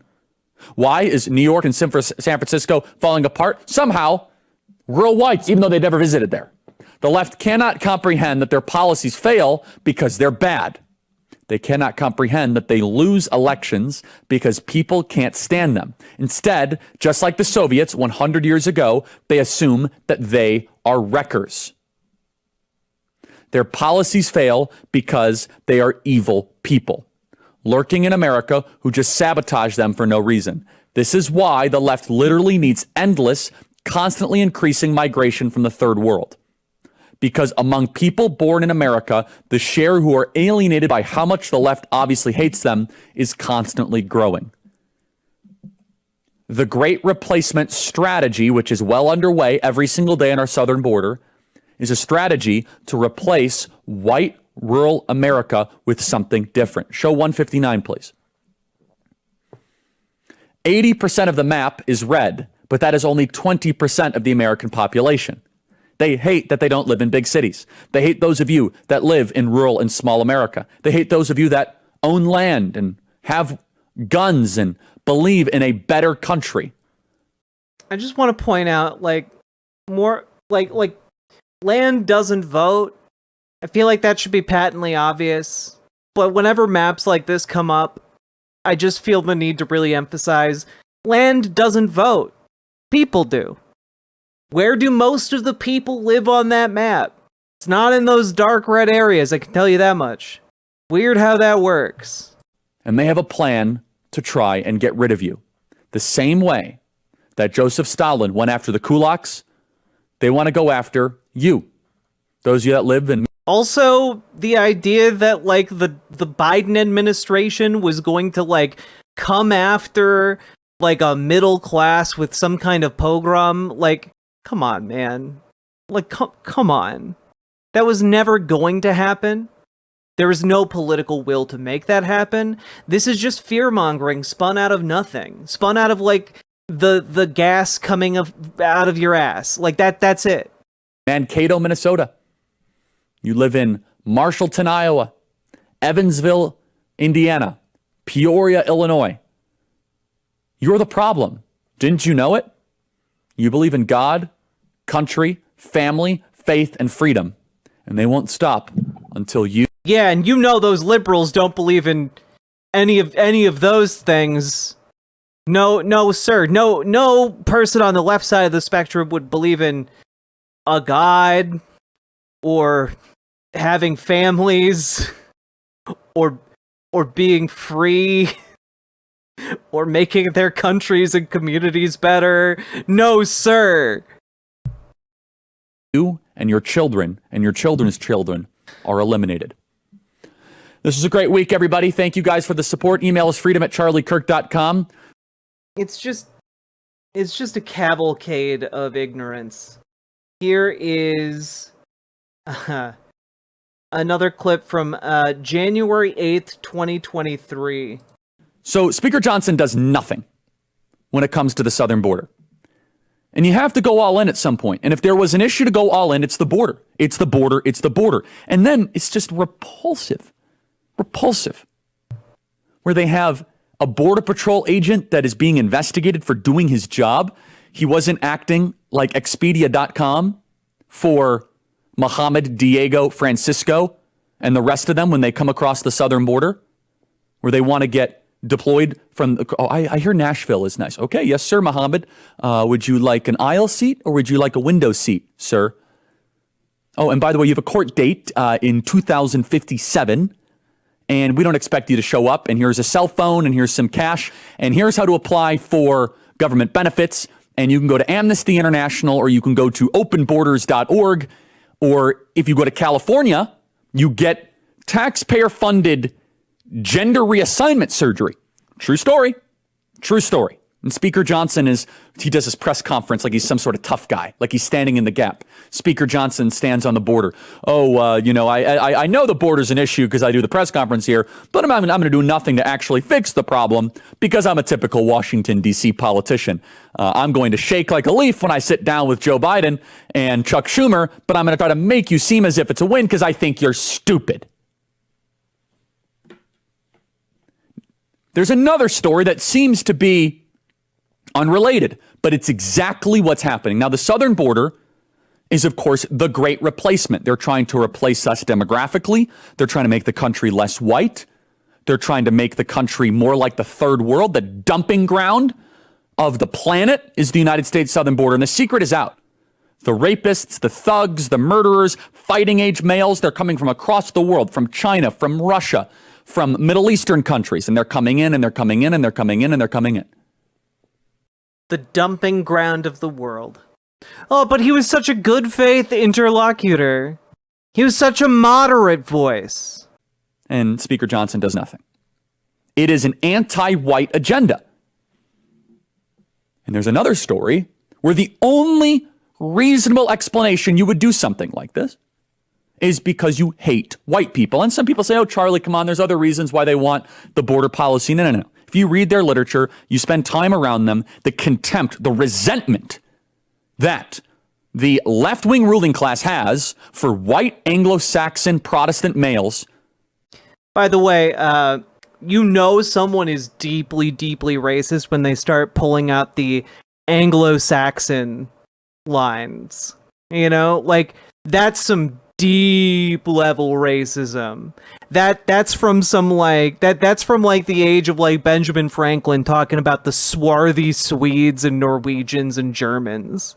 Okay?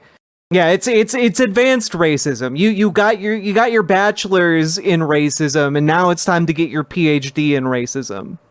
Is real. Even beyond that, they can't win the white vote. No matter how hard they try, you look at the white vote, they can't win it. They lost it by 20 and 17% in the last two presidential races. They can't win it. And so how do you win over white voters? You don't. You know what's crazy? I'm just playing clips of things that he said because folks in my comments asked me to. And the folks who looked up to this man are still angry about it.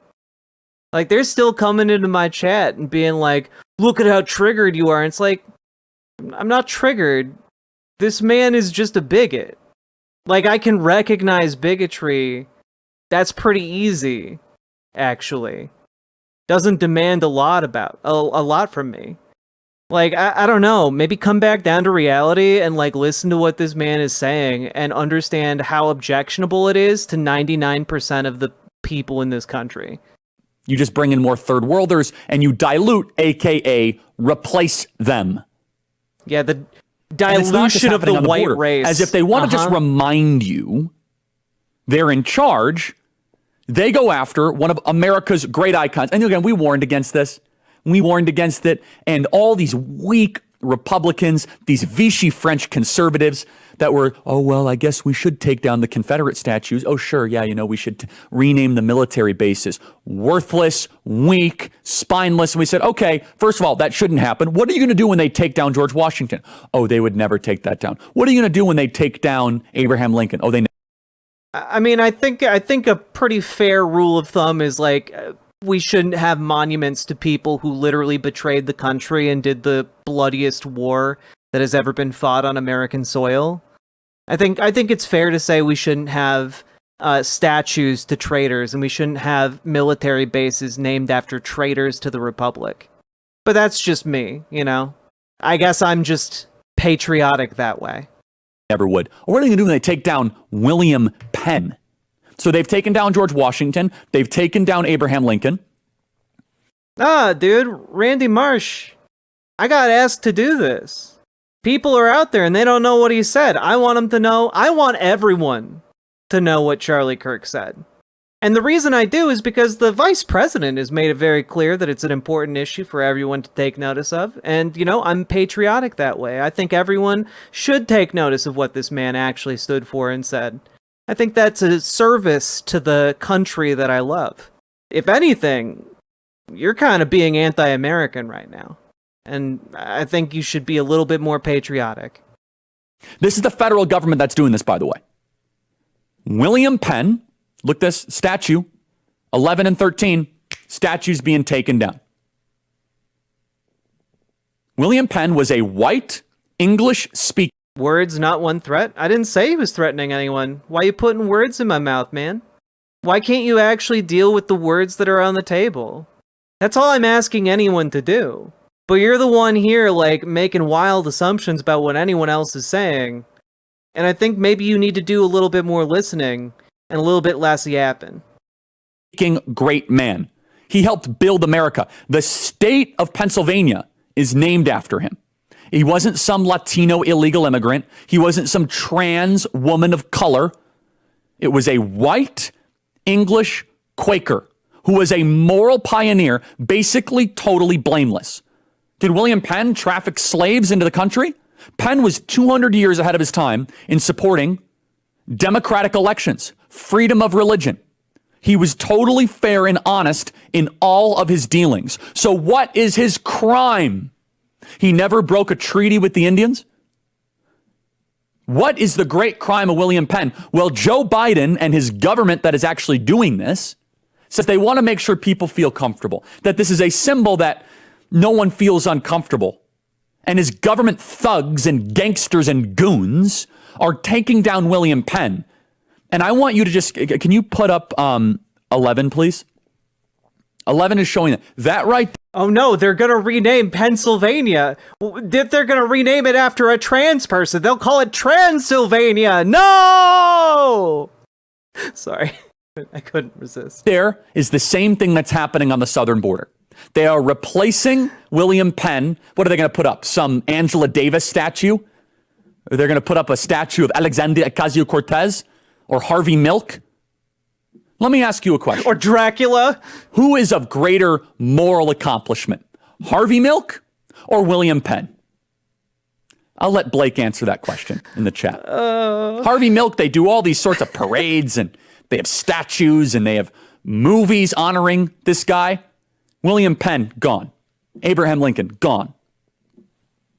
By the way, there's a lot of nonsense when it comes to Harvey Milk. A lot. I want to make sure I get my facts right so I don't speak incorrectly. But let's just say he's not exactly somebody that I think we should be honoring. Oh, but he was gay. He was a gay activist and he was terrific. And no, he was not. Oh, okay. End of the clip. Sorry, I had a little bit too much fun with that clip. Obviously, like, the content of what he says is just constantly horrifically awful.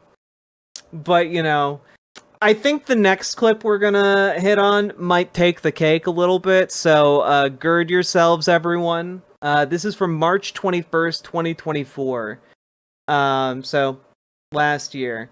It's a bit of a lengthy clip here, and, I mean, we'll see how much we get through here. It's their country. For those of you on radio or podcasting, just so you know, that is a group of 200 to 300 military-aged men, just overwhelming Texas Border Patrol and Texas National Guard. The U.S. government is doing nothing. Remember, Joe Biden says they built the country. At what point is it time to start to at least use rubber bullets or use some sort of tear gas to prevent this and quell this invasion? They have no regard for the process, for legal immigration. And at what point do we use real force? You have to be willing to do it. Somebody asked me the other day, they said, Charlie, why are you so pro-Israel? One of the reasons I'm pro-Israel is that when Israel gets invaded on their border, they defend their border. If 300 Palestinian Arabs tried to run in Israel like that, it wouldn't end well for them. We're the only superpower on the planet where we just allow people to run them over. And we're supposed to, just so you understand, those military-aged males are now going to get cell phones, food, cash, flights to the interior of the United States. Why do we have a military? Why do we have men with guns if we can't use them? Having a country means being able to draw a line on the ground and say, this is our sovereign territory. If you enter, we have lethal force and we're willing to use it. And you can escalate. You don't have to start with lethal force. You can start with rubber bullets, start with tear gas. You can start with firing next to them, say, hey, we have weapons, we're willing to use them. The most fundamental right of both property and sovereignty is the right to exclude. You don't own your home, your country, or even your body if you can't protect it from breach with deadly force. Again, Israel shoots people who rush the Gaza fence. And Democrats in America defend Israel. Some do, not all of them. Jewish Democrats like Chuck Schumer, and says, hey, Israel's defending itself, but why can't America defend itself the same way Israel defends itself? And understand, this is not about shooting people every day. If you do it once, maybe twice, when there is an actual invasion, people learn, and the threat of force is what keeps this sort of thing from happening. The same principle, by the way, applies to crime. If cops can't use force to stop criminals, criminals eventually learn they can just ignore the law with impunity. And again, for those of you on radio or podcasting that did not see the video we just played, I want you to picture, you can go to charliekirk.com and see the video. I want you to picture 300 to 400 military-aged men running through Texas National Guard with total, just the arrogance, celebrating that they're in the country. Criminals need to fear the police. So let me get this straight. Capitol Police on January 6th, it was okay to shoot Ashley Babbitt.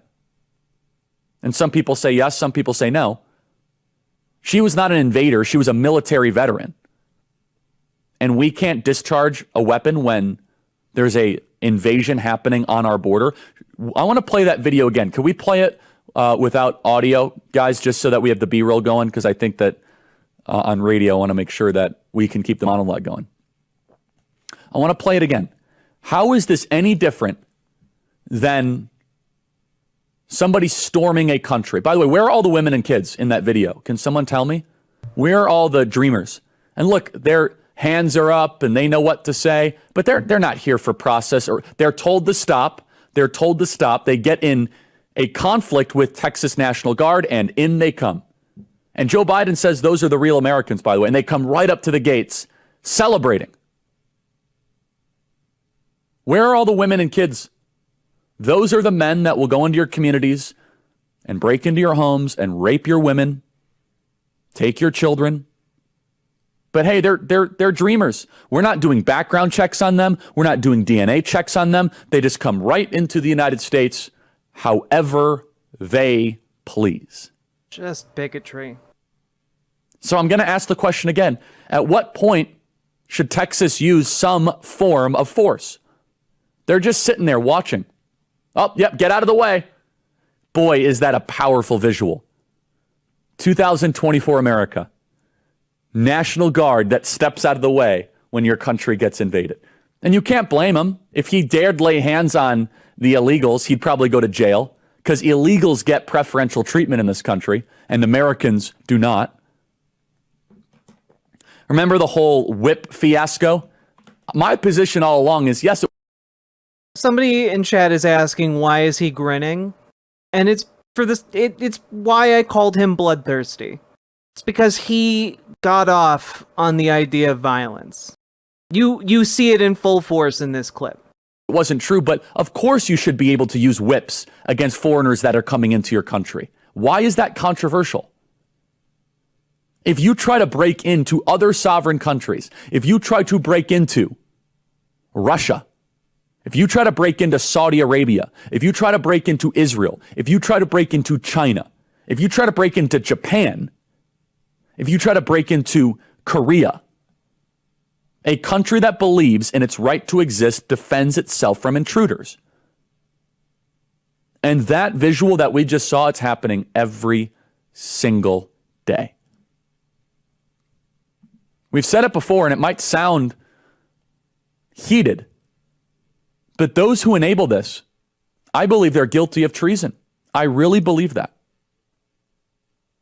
It is hard to see those images and not say, that's not the end of the country. You cannot have the continuation of America as we know it and have National Guard and Border Patrol kind of do like they're dancing with bulls in Barcelona. Come on in. And we just call balls and strikes here.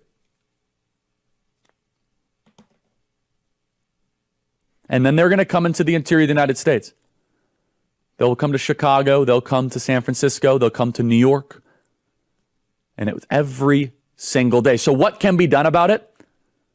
What would happen if Texas started firing rubber bullets? Let's play this out. Let's just say rubber bullets. What would happen? And by the way, I don't rejoice in this.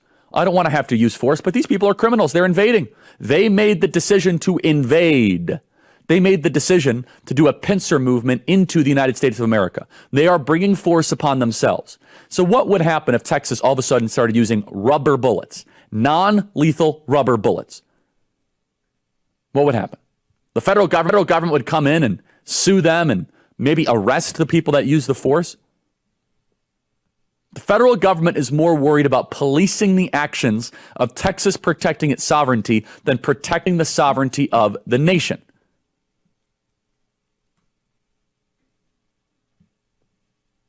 Not only should these people be deported, you need real deterrence. There is the castle doctrine in this country. The castle doctrine is that you're allowed to defend your home if it's being invaded, if it's being intruded upon, if it's being burglarized.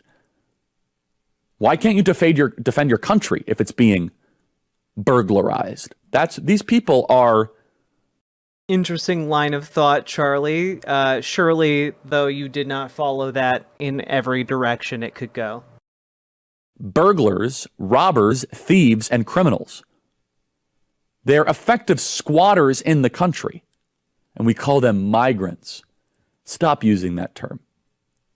This will not stop, and they laugh at us. You see that? They're kind of like rejoicing. They know we're never going to use force. The word is out in the insane asylums, in the prisons, in the gang communities. America is open. The greatest country ever to exist. I'm sorry. The word is out in the asylums and in the prisons that dude, what? America is open. The greatest country ever. The prisons and the asylums are all talking about how free and wonderful being in America is. Are you sure about that? Are you sure about that? Ever to exist, they won't arrest you. They won't deter you. They won't deport you. They'll give you free stuff. And if you impregnate a woman, that child becomes a U.S. citizen because that's birthright citizenship. They are gaming every single rule, regulation, and custom and using it against us. And they are laughing about it. You got videos of illegal Venezuelans saying, hey, we're going to take over homes and sit as squatters in the major metropolitan areas. I think it's time to start use some form of force to defend our country before it gets too late. Yeah, you know, just a clip of him advocating for whipping folks and shooting people. And keep in mind, like, this man put together multiple hour-plus long programs, like, every day. These are just a small snippet of some of the things he said. This isn't even all of the clips I found. These were just all of the most relevant clips I found. And there were so many more. Here's another one. This is from October 21st, 2024. We have two incredible young men joining us right now who said Jesus is Lord, and Kamala Harris wants nothing to do with that. So, okay, let's play this. This is how you handle it. This is J.D. Vance in a similar situation. Just look at the different political instincts. Kamala Harris is wired to be repulsed by the name of God. She mocks God. Again, everything Democrats love, God hates. Let me say that again. Everything that Democrats love, God hates. And if you're a Christian that votes for the Democrat Party, you are voting for things that God hates. That's between you and God. Think about it. If you're voting for the Democrat Party, you're voting for stuff that God hates. This is a different political instinct. Our reflex is pro-God, pro-worship of the divine, that there is a God, it is not him. Play cut 16, J.D. Vance. Like, that literally he's telling his audience, you cannot be a Christian and a Democrat. These are just, again, many Christians are Democrats. But Charlie Kirk is one of those folks who's like, well, you're not a real Christian if you're a Democrat. Here is another one from April 1st of 2024. Okay, everybody, welcome back. Email us, freedom@charliekirk.com. I want to draw your attention. On Friday, we had Aaron Friday on the program on Good Friday, a very powerful episode. I almost never re-listen to conversations. I re-listened to this one, and it is excellent. It's really, really good. It's called... let me get the exact title. An episode every American should listen to. It's really amazing. It's performing really well. It's on the Charlie Kirk Show podcast page. You can follow the QR code, download it, and listen to it. If you were busy on Friday or if you were in Mass, I totally understand. And her daughter, all of a sudden came home and said, I'm a boy. She said, what? And the whole assembly line, the conveyor belt, was started to grind. They wanted to give her cross-sex hormones. They wanted to give her testosterone therapy. They wanted to cut off her breasts. They wanted to do all these sorts of things. And these doctors do this without any thought whatsoever. Yeah, sure. Here's the script. Here's the clinic. Go here. Go for surgery. These doctors need to be put in prison quickly. We need to have a Nuremberg-style trial for every gender-affirming clinic doctor. We need it immediately. Number one priority. Just absolute insanity. This is from March 20th, 2024. Buy guns, everybody. Buy guns. I asked the Border Patrol, I said, who else is coming? And they said, oh, there's Chinese drug gangsters coming across almost every single day. The interior of the United States is getting super mobbed up right now. Remember the story a couple days ago? Colombian gang kingpin on Interpol most wanted list came into the country and claimed political asylum and was arrested in Texas. Now understand, there's two types of border jumpers that are coming into the country. There are those that are the gotaways, and there are those that come in and claim asylum. We should have no asylum claims, period. They have completely manipulated the entire asylum system. Remember we talked about the autoimmune response? They use our alleged generosity and benevolency, and they game that system. Millions of them. And the cartels and the Catholic charities and all these NGOs, they give them the script. The Catholic charities, by the way, are one of the biggest reasons why we have the open border crisis on the southern border. They subsidize it. They train the sex traffickers how to smuggle the women across the border. Every day, women are coming across as sex slaves, and Catholic charities say, how can we help? Oh, we're not supposed to judge. Every single day. So this guy, Adiris Perella, was wanted in Colombia in connection with multiple murders and drug trafficking. He just came across the border. We didn't do a background check. We didn't call the Colombian embassy. Just came into the country. Happening every single day. And amazingly, the buried lead is yesterday. So Mexico comes out, because it looked like for a little bit that Texas was finally able to deport the foreigners back to Mexico or their country of origin. Mexico comes out the same way that Egypt and Jordan would say about the people of Gaza, saying, we don't want your illegals back here in Mexico. You better not send them. Now, Joe Biden, based on reports that I have heard from people in meetings with Joe Biden says, well, I don't want to offend Mexico. Joe Biden is worried about offending Mexico. We have to bully Mexico. That's what Joe Biden did. That's what Donald Trump did. Donald Trump said, hey, we're going to put 5% tariff, 10% tariff. We're going to get what we want. Mexico could close their border in an afternoon. But we're allowing Mexico and the cartels to overrun the country because, of course, the American Democrat Party wants that to happen. The American Democrat Party hates this country. They want to see it collapse. They love it when America becomes less white. They love it when America gets overwhelmed. And we keep on saying this. It's the Cloward-Piven strategy. It's not some sort of abstract theory. It's right there. The Cloward-Piven strategy that was articulated in the 1960s 1970s by these two academics. And even Mexico doesn't want these people. Well, too bad. If Donald Trump wins in November, it'll be the largest deportation force in American history. Every single illegal domiciled here in this country will go back to their country of origin. And we're going to tell Mexico what to do. Mexico has no power. Sorry, Mexico. You're going to have a 50% tariff, or you're going to secure the border.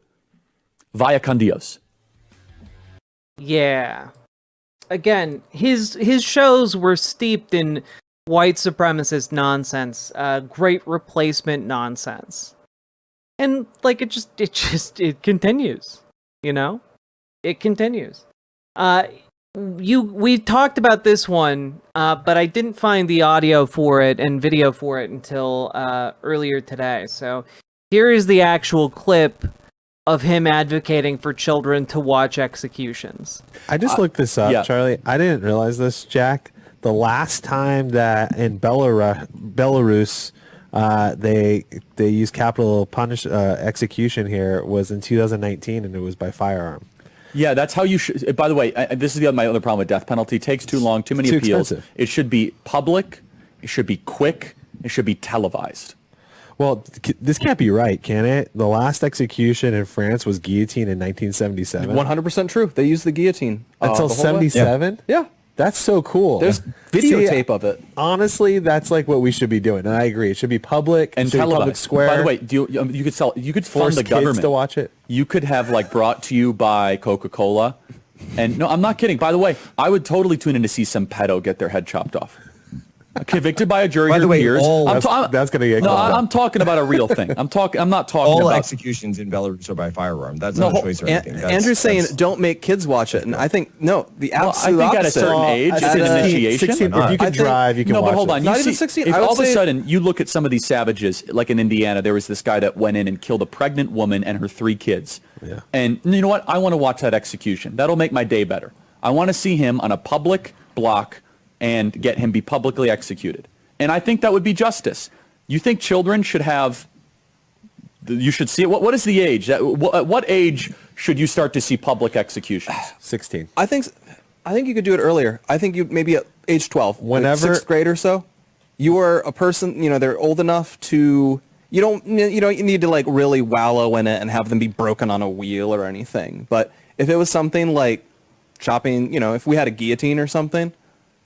I think it's the age where they can't be, I think there's too early and you become desensitized to maybe like this. I think it's when you can actually embrace. But it should also be taken in a holy way. The meaning. No, I don't mean holy in a bad way. I mean that like this is heavy. Like this is Bluntly, the meaning we have of it. kids who are 14 who are committing carjackings in 100%. cities and doing Yes. bad stuff. And I think Yeah, you're if probably you sent right. the Maybe message you're to right. them, if you do a bad crime, you will die, and it will be like this, and that No, will but be just- you. just But I think it would be tears a down. positive message. So my argument would be younger people get involved with that because they're around older people who do those things. I want you to imagine And gangs. every day, all of a sudden they said, and today, remember that awful the guy that went and shot up a school? Because, left hates school shooters, and so do we. But they focus on the gun. I think they're evil. So, you take one of these school shooters, and they say, today we're going to publicly execute this person. And About they read the off Super Bowl. No, yeah, the shooters at the Super Bowl thing, and you read off what they did. parade, and not you don't celebrate it. You just say, look, this is what they did, and if you do this, this will be your fate. Ready, set, go. Boom. End of life. And say guillotine. I just Scared a question. Straight used to be a whole TV show. No, but like, this is as a Scared question- Straight for everybody. Here's a question for anyone that might be Jesus Christ. not persuaded. Would crime go up or down? It would go way down. Done. So that why is this even a question? Well, they'll say it's not a deterrent, and it's not because Of course our it's a current, deterrent, though. and our current system is just as dumb as it could possibly be. You get a only last do it- meal. No, they should and make it's not you even eat that. bran. It's not. It's only done for a tiny minority of even murderers. Only a handful of murderers actually get it, and then their odds of getting executed are very low. And it happens 25 years later. You have to run articles in the newspaper to remind people why this bad person was on death row in the first place. I'm going to tell you, this is what's so frustrating about American culture. I mean, we took all the best parts of Greek culture and Roman culture and French culture and the Revolution and everything else, and we didn't keep this part. Like, we have the Colosseums for sports, but we don't have it for this. I totally agree with this sentiment. Is like we shouldn't make it like a celebration. No, it should be a heavy thing. It should be a heavy thing. It's corporal punishment. way- It's capital punishment. Just as an FYI, there is literally no evidence whatsoever that the death penalty or televising like executions lowers the rate of crime. People have studied this. It doesn't lower the rate of crime. Doesn't do that. What it does do is make homicidal freaks feel good because they get to look at someone die on their television for real life. But other than that, it doesn't reduce crime rates. We've had public executions in the past, and guess what? We still had crime. God, just that conversation is insane. But this is the moderate voice. This next clip is from January 3rd of 2024. If you did colorblind, merit-based hiring, do you think 94% of the hires would go to non-white people? Do you think that if you did hiring based on qualification, you would have 94% be non-white? Here's the new director of Star Wars. So they hand over if the interest payments on guys, $67 billion enterprise to this new feminist director, play cut 21. What is the balance of activating a force for change, but also trying to permeate that patriarchy, that power structure? Oh, absolutely. I like to make men uncomfortable. I enjoy making men uncomfortable. Not you, just not you. Not you. Point taken, point taken. Because you need to change your attitude. So now she just inherited this beast of Star Wars. So it's dead. You know, Star Wars, you're going to have Luke Skywalker come out as trans. You're going to have Han Solo have to get his parts chopped off. And in a stunning turn of events, Darth Vader is the patriarchy. Where is this headed? South Africa. That's where this headed. What are you talking about? They repeatedly have calls for genocide against white people. And by the way, we are getting tons of emails, freedom@charliekirk.com. Charlie, I'm passed over for jobs. Charlie, I apply here. White, I can't find a job. I've been looking for a job for quite a while. How much, and by the way, why are whites taking this? Why are we just sitting idly by and allowing corporate America to give all the jobs to non-white people and the destruction? Okay, can we just like marvel for a second that he started with Star Wars and like a woman directing Star Wars talking about how like she wants her art to challenge a certain portion of her audience, and then to South Africa and people struggling to find work in South Africa. And then we're after transgender Luke Skywalker and Han Solo, and they're dating, and then it's South Africa employment, and then it's why are we white Americans putting up with this? Like, what are you talking about? These are like 6 different topics. Of meritocracy. Where is this headed? Play cut 23. Must never be scared to kill. A revolution demands that at some point there must be killing, because the killing is part of a revolutionary act. Shoot to kill. Hamaza. Kill the poor, the farmer. Kill the poor, the farmer. Brr, That's where this is headed. I mean, functionally, that is very, very similar to the rhetoric that Charlie was using just a couple clips ago to talk about how we need to start shooting people who want to cross the border and whipping them. Functionally very similar. So he's dancing around with his hands looking like a pistol, saying, kill the boar. And he says in his speech before that, at some point, killing is necessary.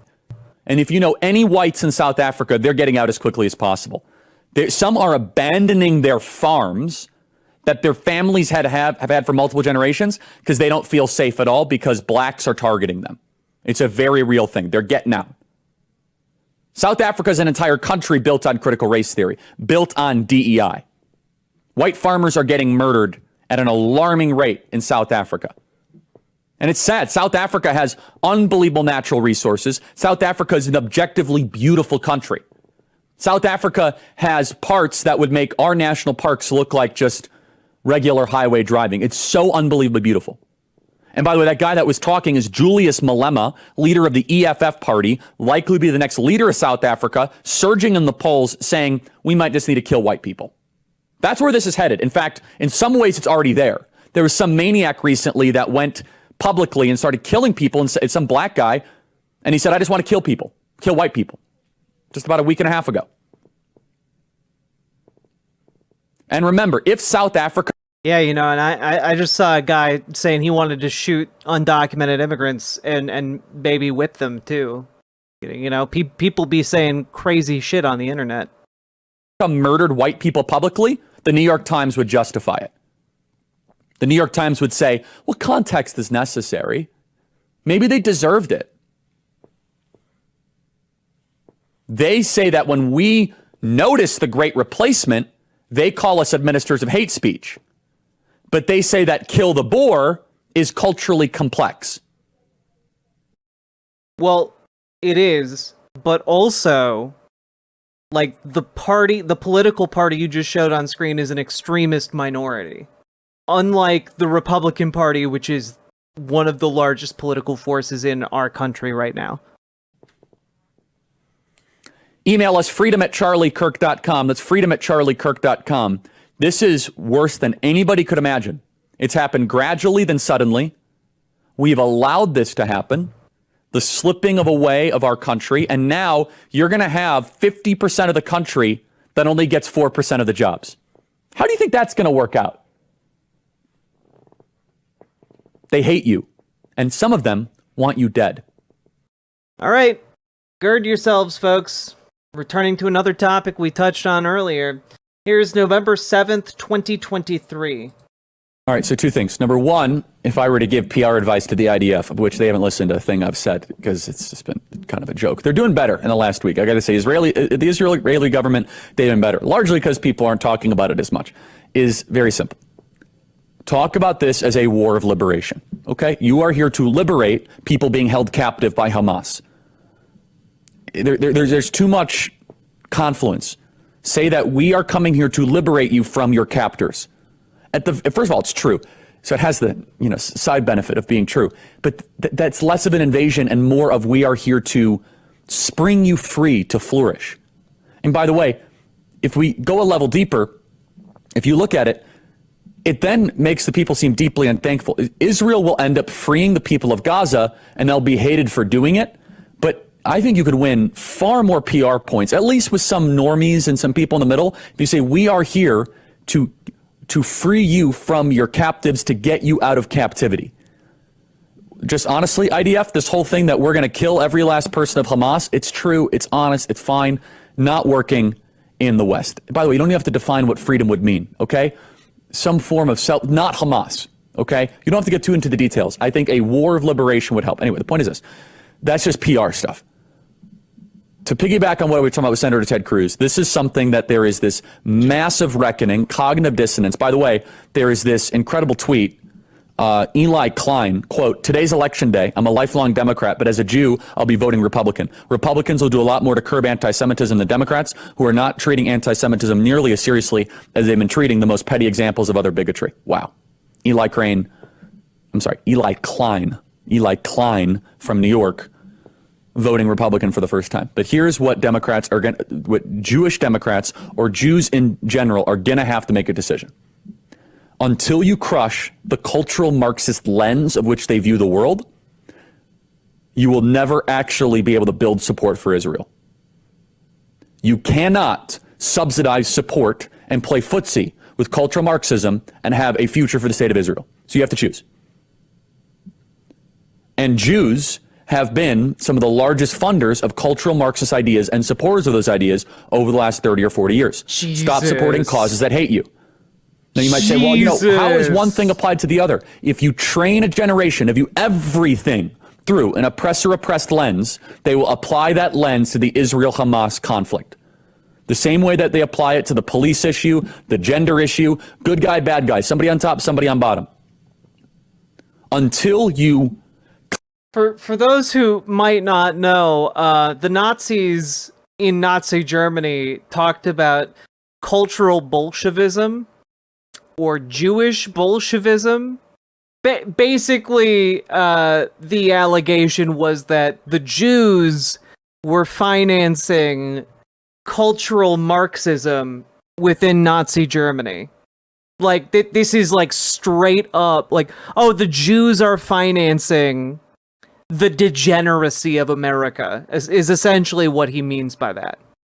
Cleanse that ideology from the hierarchy and the academic elite of the West, there will not be a safe future. I'm not going to say Israel won't exist, but Israel will be in jeopardy as long as the Western children of the West, are being taught with primarily Jewish dollars subsidizing it to view everything through oppressor-oppressed dynamic. Until you shed that ideology, you will not be able to build the case for Israel because they view Israel as an oppressor. I mean, first of all, that clip is telling in so many different ways. Like, the main problem behind doing a genocide is the PR, is one just wild thing. The recycling of cultural Bolshevism is another. But also just like, if your solution is making sure children don't understand the dynamic between an oppressor and someone who is oppressed, like, you're gonna have some problems there, because that's just a dynamic that is obvious on the face of it. All right, next one. This is from October 11th, 2023. What happened in Israel this last weekend, the more we learn about it, the harder it is to grasp if you are unfamiliar with the uncivilized world. Part of the problem of our universities is you have a bunch of sheltered brats that believe the rest of the world lives in air conditioning with common law, defense of children. They live such a sheltered worldview, they can't even possibly grasp the idea that people would break into another country and seek out the women and children and mow them down at a concert. Seek out infants. It's hard for people to even grasp. In fact, some people think, oh, it's war propaganda. It wasn't that hard for me to grasp, because people that still live in the 1300s, as a vast majority of Muslims do, they don't hold Western values. No, this is civilization, aka Western values, versus barbarism, also known as medieval worldview. Just to clarify something here, medieval would also refer to Western civilization.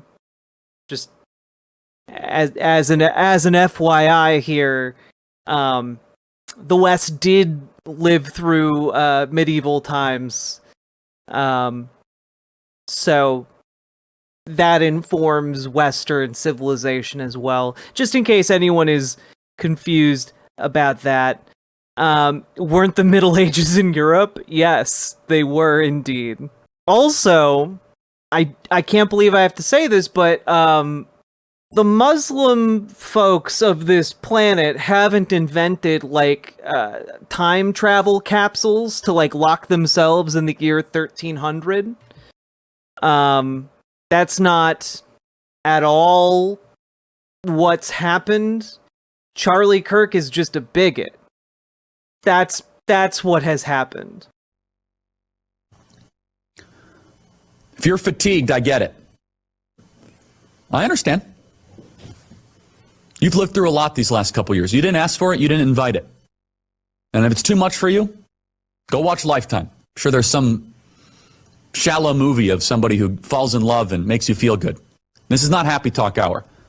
This is the entire civilization. Like, it's what's crazy to me, right, is that he has the audacity to talk about other people, an entire, one of the largest religions on the planet having a medieval worldview, when he and his buddies then go and onto their little show and talk about how they should have mandatory viewings of executions for 12-year-olds. Like, and they're like, oh, well, we wouldn't be brutal about it. We wouldn't like break them across like a torture wheel before the execution. It's just like, yeah, you just want to show a 12-year-old someone's brains blown out of their skull.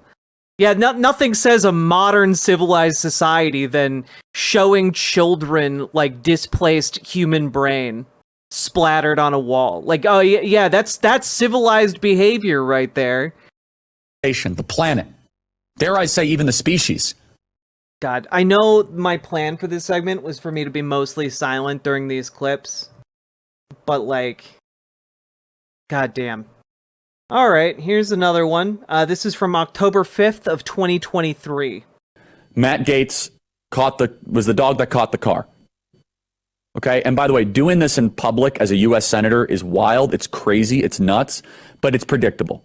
Okay, I'm just telling you, the audience, in real time, what's happening here. So somebody gave Senator Mullen, right, all the oppo on Matt, and it's not going to stop. They're going to go after Matt. They're going to go after Bob Good. They're going to go after Nancy Mace, and it's significantly jeopardizing whether or not we're going to keep the House in 2025. Significantly. This whole thing, if we don't get this settled quickly, you have to raise $300 million minimum. Right now, Hakeem Jeffries is cleaning up. And here's an uncomfortable truth. In order to win the House, you have to raise money from a lot of different corporate actors. Right now, the corporate actors are going all in on the Democrats. And you might say, that's great, that's good. Yeah, principally, that's really good. We don't have the money to compete, everybody. We don't. The Republican base is poorer than ever. Small dollar donations are drying up. They've dried up. It's evaporated.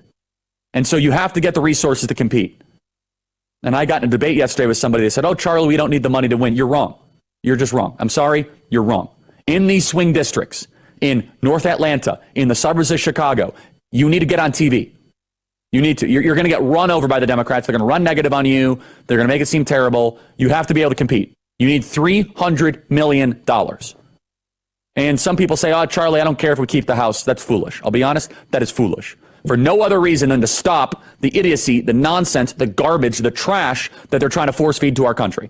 Not to mention the investigative stuff, the oversight stuff, and we're finally moving in the right direction of having single bill appropriation bills, okay? So, looking at the forest from the trees, we cannot all of a sudden have this long, drawn-out battle. It's already happening. It's not a matter of, it needs to be fierce but brief and represent your voters. But understand that there's elements of this where Hakeem Jeffries and the Democrats, they are cleaning up. They're raising record amounts of money, and they're going to come into these districts and they're going to obliterate us. And I don't like the I told you so stuff, but I'm going to tell you what the I told you so is. That when Speaker of the House becomes Hakeem Jeffries in January 2025, and his first act of business is Politburo committees that actually authorize subpoenas against the entire American right. They abolish the Electoral College, get rid of D.C. and Puerto Rico as states. And regardless of who the president is, they'll just impeach Trump on the first day. We'll be like, oh, wow, how did this happen? Like, we're dealing with maggots, vermin, and swine here. These are not good people. They're not even a little bit good. They are coming after our throats. Maggots, vermin, and swine. Just someone who is being labeled by said maggots, vermin, and swine as a really good faith debater, a really moderate voice in favor of discourse. Well, he was nice to me, say some of these folks. Here's another one, and if you're on the older end of the spectrum, this is for you specifically, because Charlie Kirk had some ideas about retirement. Okay, welcome back, everybody. Look, for current beneficiaries, none of your obligations should be touched. If you're receiving Social Security, if you're receiving Medicare, if you look at the composition of the federal proposed budget, a lot of it, though, and I don't like this word entitlement. I don't like that. I'll be honest. If you pay into Social Security, that's not an entitlement. You earned that. Now, I do think you should be able to opt out of Social Security payments. I really do. You should be able to say, no, I don't want it in the future. I don't want it now. I can invest it far more dutifully than with the federal government. And just so you know, the federal government's not putting your Social Security payments in some sort of a lockbox. They take your Social Security payments via FICA for 20, 25, 30, 35-year-olds. And then they just bring it through and they say, okay, we'll pay you later. We'll pay you later. We'll pay you later. And so the proportion of retirees to people paying used to be something like 20 to 1, 30 to 1. Now it's like 2.5 to 1. So in the future, and I'm talking about my generation, I'm 29 years old. I'm willing to say, you know what? I'm willing to strike a deal so that people in their 20s are going to get next to nothing for future Social Security if it means we can balance the budget. Now, I totally understand if I were to say that about people in their 50s right now, there would be a revolt at our studio. Of all the issues that if I were to even touch, even allude to saying that a 1% adjustment of Social Security or Medicare, it would be a riot. I get it, because a lot of people depend on it and a lot of people, live on it and they expect it. And look, you have to understand, you work many decades to pay into it and you're made a promise and the government says, oh, not so fast. I will say there's a lot of lying around the Social Security or Medicare issue, a lot of lying, where it is used as a political football. Now, I will say that for future retirees, people under the age of 45, we should absolutely raise the retirement age. I'm going to say something very provocative. I'm not a fan of retirement. I don't think retirement is biblical. I think that if you retire, you should... Yeah, you know what else isn't biblical? Cancer treatments. Chemotherapy isn't biblical, man. You don't want people to get chemotherapy? Hey, blood transfusions aren't in the Bible. Don't want people to get blood transfusions? God. Always be doing something. Not to say that you can't slow down, but you should be helping people, part-time work, you should be helping with the grandkids, volunteering. Yeah, retirement, Charlie, is just the ability to do those things because you have a consistent, steady income from all the years you worked. I do not like the overemphasis on a retirement-based society. I don't. I think there is so much talent that is not being used. In fact, I talk to senior citizens. They say, Charlie, after I officially retired, I went back and I was a part-time substitute teacher, counselor at the local church. And so I challenge this idea of retirement altogether. People are living longer. Are they doing more with their 70s or 80s? Some yes, some not so much. But you say, Charlie, I'm just going to retire and I'm just going to go golf. I think what a waste of the gifts that God has given you. What a waste of the wisdom that you have been given just to kind of just watch TV and to golf. No, there are young people that need you as a mentor.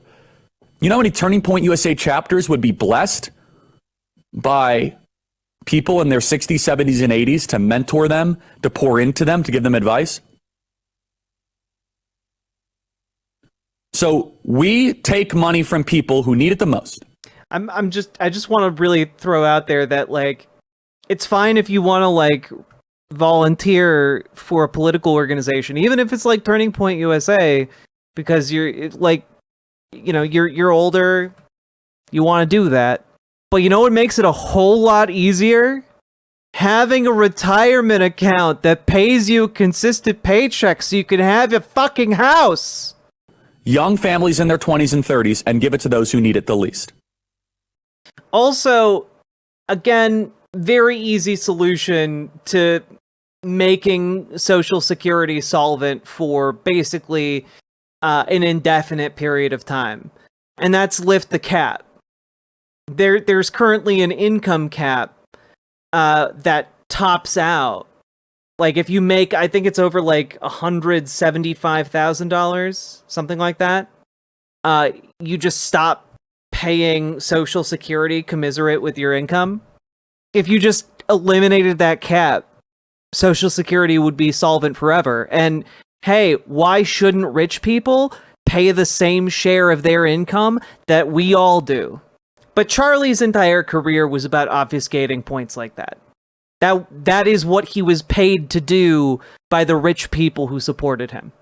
This is a longer one here, so I'm going to try to find the part in this clip. Basically, this is a clip from August 29th of 2023, where Charlie Kirk advocates that a trans student should be bullied and put in jail. Well, I guess we have to let the freak in. No, you don't. He should be arrested, put in prison. And women are agreeable. Men are more disagreeable. This is why this is... Good luck. You're going to try to tell me that some freak would try, who is a woman, try to be going to a fraternity? He would be mocked, ridiculed, made fun of for good reason. I support that mockery, by the way.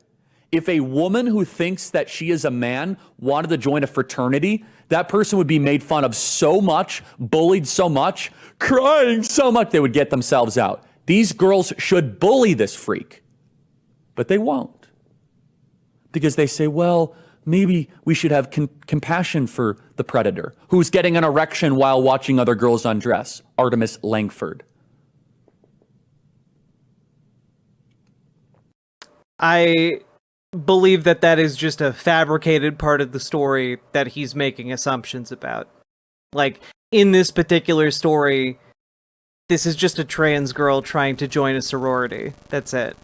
But he adds the erections in his mind, you know, for reasons others can come to conclusions about. Where do we draw the line? Men wouldn't put up with this. Actual men. You see, if these girls... You can get this man out of your sorority. You just have to treat him poorly. Make fun of him. Be like, you're a fat freak. What are you doing here? Girls don't think... Girls do that to other girls. They don't do that to men. Girls are perfectly capable of bullying other girls. They're the best at it. They're like way more savage than men. But girls bullying girls, because there is a physical intimidation factor. This guy is like Shrek. Put the picture up. It's like he could just take one of them and crush their skull. I mean, that's sick. I'm sorry. That is sick. He towers over these young ladies, obviously a predator. And he's obviously sexually attracted to them. Watching them undress with an erection, and the judge says, meh. Why do we need to protect women? Protect women? Blake, can you find the exact wording of the judge's ruling? This is going to happen everywhere. This is going to happen with preschoolers. It's happening in sports. It's happening all across the board. One way to stop it is to make the trans freaks feel uncomfortable. Nothing physical. Just make fun of them. Say, you're not welcome here. You're not welcome in our sorority. Yeah, famously, that type of rhetoric never escalates to violence. Go away. Go away. And some people say, well, Charlie, that's not nice.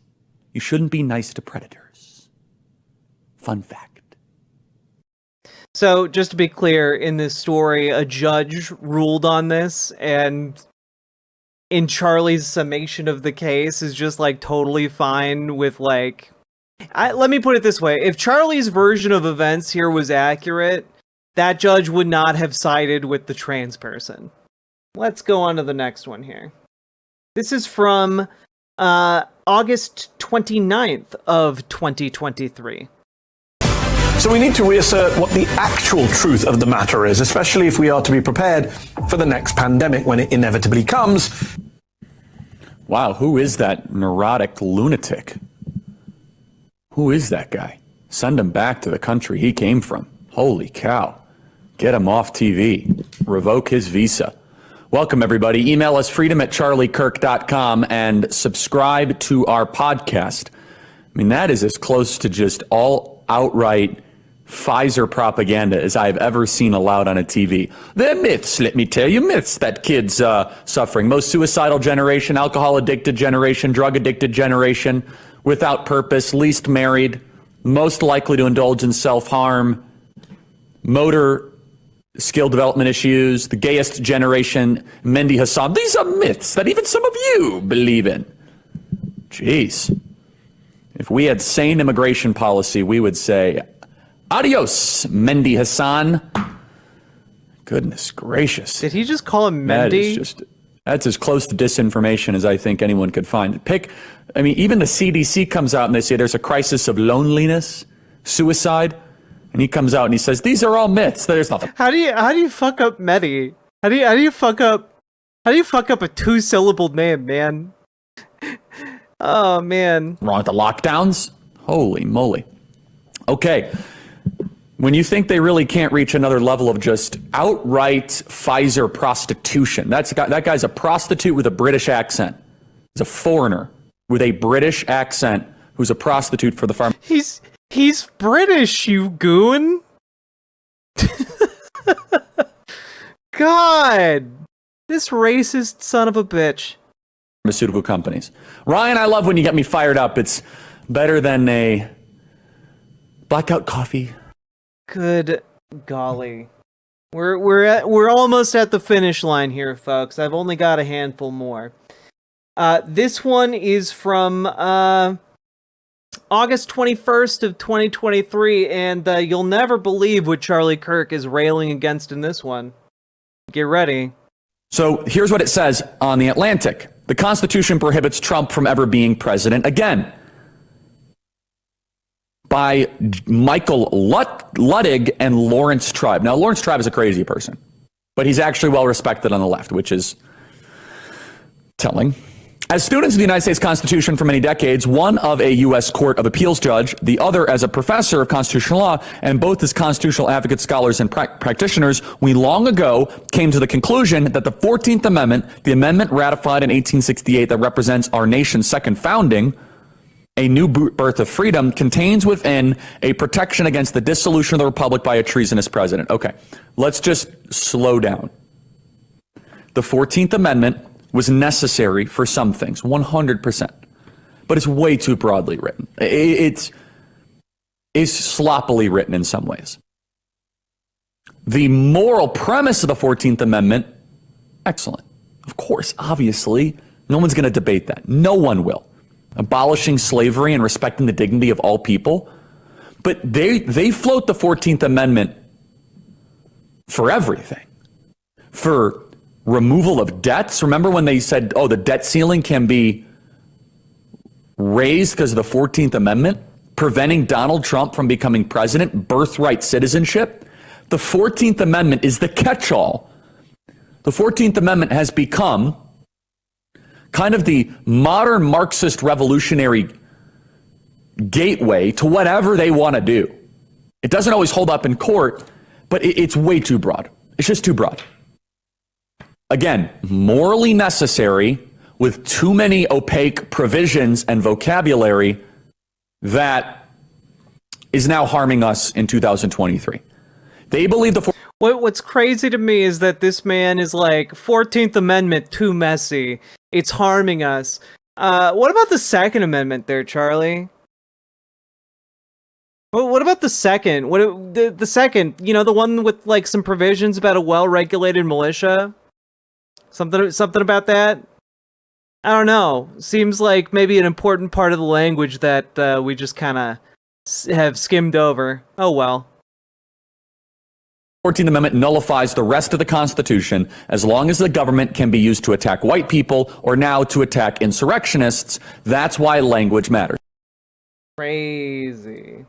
Let's check this out because this one's a doozy, chat. This is a two-parter, And I want to preface this by saying that Charlie Kirk had a lot of people on his show. You know, we've already seen him with members of, various government senators or secretaries of energy. Various people went on his show. President went on a couple times.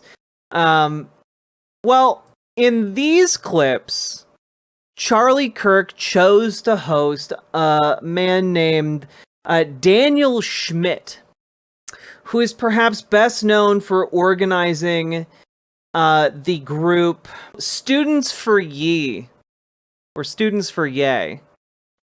This was back in 2022 when Ye was Sieg Heiling. He's still doing it, to be honest. But just to kind of prep you for where this is going to go. Daniel Schmidt, welcome to the program, student at University of Chicago. Thank you for your courage to speak out against this. Let's get our facts right. What is being taught at the University of Chicago? Well, first of all, thank you so much for having me. I think you're exactly right when you call this a war on white people. That's what it is. So basically what happened was I was registering for classes last year and scrolling through the list, and I found a class called The Problem of Whiteness. And I mean, just take a second to really consider what this class is saying, that there is a solution to white people or whiteness. I mean, it's totally anti-white, as you said. It's totally insane. And if you go even a step further, if you read the Man, if only he had taken the class. course description, it said whiteness is a problem with world making and raising effect. The professor teaching it is some nasty woman who specializes in Denmark. I mean, none of it makes any sense whatsoever. And so, yeah, maybe that's an indicator you needed to take the class. You know, classes are there to teach you things you don't know about. Maybe this class had something to teach you if you looked at it and said, I don't know anything about this.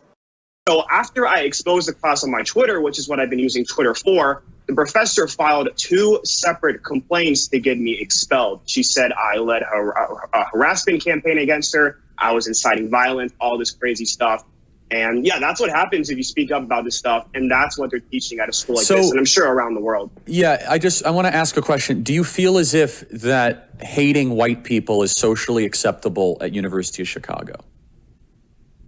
Oh, absolutely. I mean, not just University of Chicago, but everywhere. Let me get a bit of an anecdote. So I come from a middle-class household, nothing special. I get to Chicago, which is considered one of the elite universities in America. Within my first month, I'm told I can't participate in a debate tournament because I'm white. This debate tournament was only open to non-white people. And of course, the people telling me this went to fancy boarding schools in New England. I went to a mediocre public high school in Tennessee. They're the ones calling me privileged. It's not about any privilege. It's not about any stats or any class. It's pure racial hatred.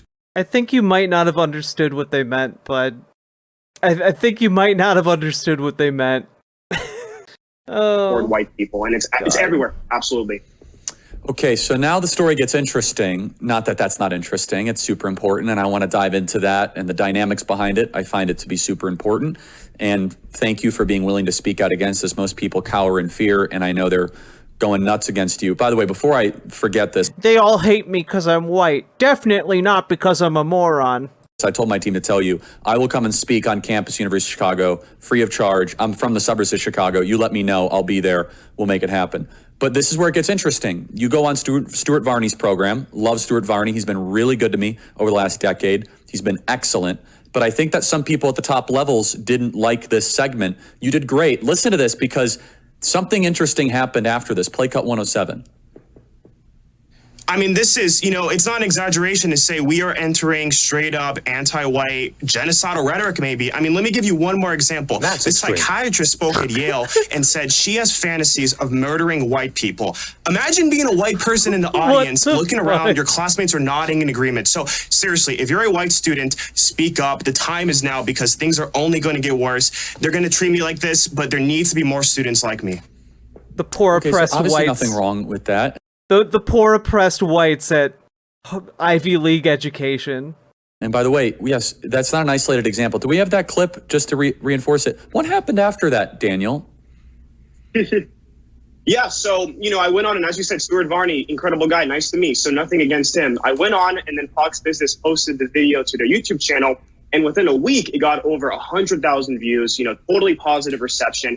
People in the comments were thanking me, saying, thank you for saying what a lot of white people are thinking now, and it seemed all well. Then I checked exactly a week later, and the video was private and not on YouTube, so totally gone there, and even on the website, foxbusiness.com, totally scrapped, and I was given no notice. I'm not sure exactly why. I can speculate. Why is his haircut so bad? He's a Nazi. They all have terrible haircuts. They have no sense of fashion. Why? But totally memory holds, and I'm assuming now I'm on a blacklist or something, but that's exactly what happened. No. You couldn't possibly be on one of those. You're obviously on a whitelist. Well, just speculate. Why do you think what you said is objectionable? Well, I think, as I said, white people are not expected to speak up for white people. I think every other race can do it, and that's good for them. But if you go on national TV and you say what is happening at elite universities, which I have witnessed, which is the promotion of white genocidal rhetoric, like I said, a Yale psychiatrist said she has fantasies of murdering white people. I mean, this is absolutely insane. If you just say that, I'm assuming there was some pressure, maybe some advertisers, maybe some higher-ups said, yeah, we're not allowed to endorse that. That's still too far. We don't want to be called white nationalists or any other scare tactic. And as you said in the opening, I don't want to be called a white nationalist. That's why I support Yay for president. Oh, God. So tired of this crap. I mean, it's just I want to live in a decent country. And imagine uncritically platforming someone like this guy. It really tells you a lot about Charlie Kirk. And I have to be lectured about an abolition of an entire race as if that's it's disgusting. It's vile. Sorry, Daniel, continue. No, you're exactly right. And I think it just exposes the cowardice on our side. There are many great people. There are people who are exposing the truth and fighting for what is right. But you have these people on the top who maybe care more about what the left thinks about them or what advertisers think about them. And what I want to emphasize is it's not like Fox's audience was opposed to this, right? This video had 100,000 views, totally positive reception. They did it to Tucker. They did it to someone like me. I'm just a random college kid. They don't even care what their base wants anymore. They're totally answering to these advertisers, to these people who have the American people forgotten. I mean, it's totally sick. And as you're right, we need to just move on and just stop being crybabies. That's what it is. So now this is the third element I want to talk to you about. And again, you tell me time and date, I'll come, and I'd love to have a chat at University of Chicago. So is the university, we raise a lot of money at Turning Point USA. We're super blessed. A portion of our donors are giving money to University of Chicago, a lot of money, because University of Chicago has gone on a PR campaign saying they're the most free speech school. I'm sure you've heard this, right? That they're free speech and they're free speech and they're free speech. In fact, there's the University of Chicago speech policy, and the president of University of Chicago sent out this statement. And you're right, University of Chicago is an unofficial Ivy League, right? It's a great school, very hard to get into. But do you find that University of Chicago has a culture of speech where you're allowed to express heterodox ideas? Well, it's funny because that's actually the main reason why I went to U Chicago was the free speech. I wanted to go somewhere where I could say something and not get expelled. I will say, can't help but note that you can say a lot of things and not get expelled at a university. You can say basically anything and not get expelled at a university. So it really calls to question, what did you want to say that you were afraid was going to get you expelled?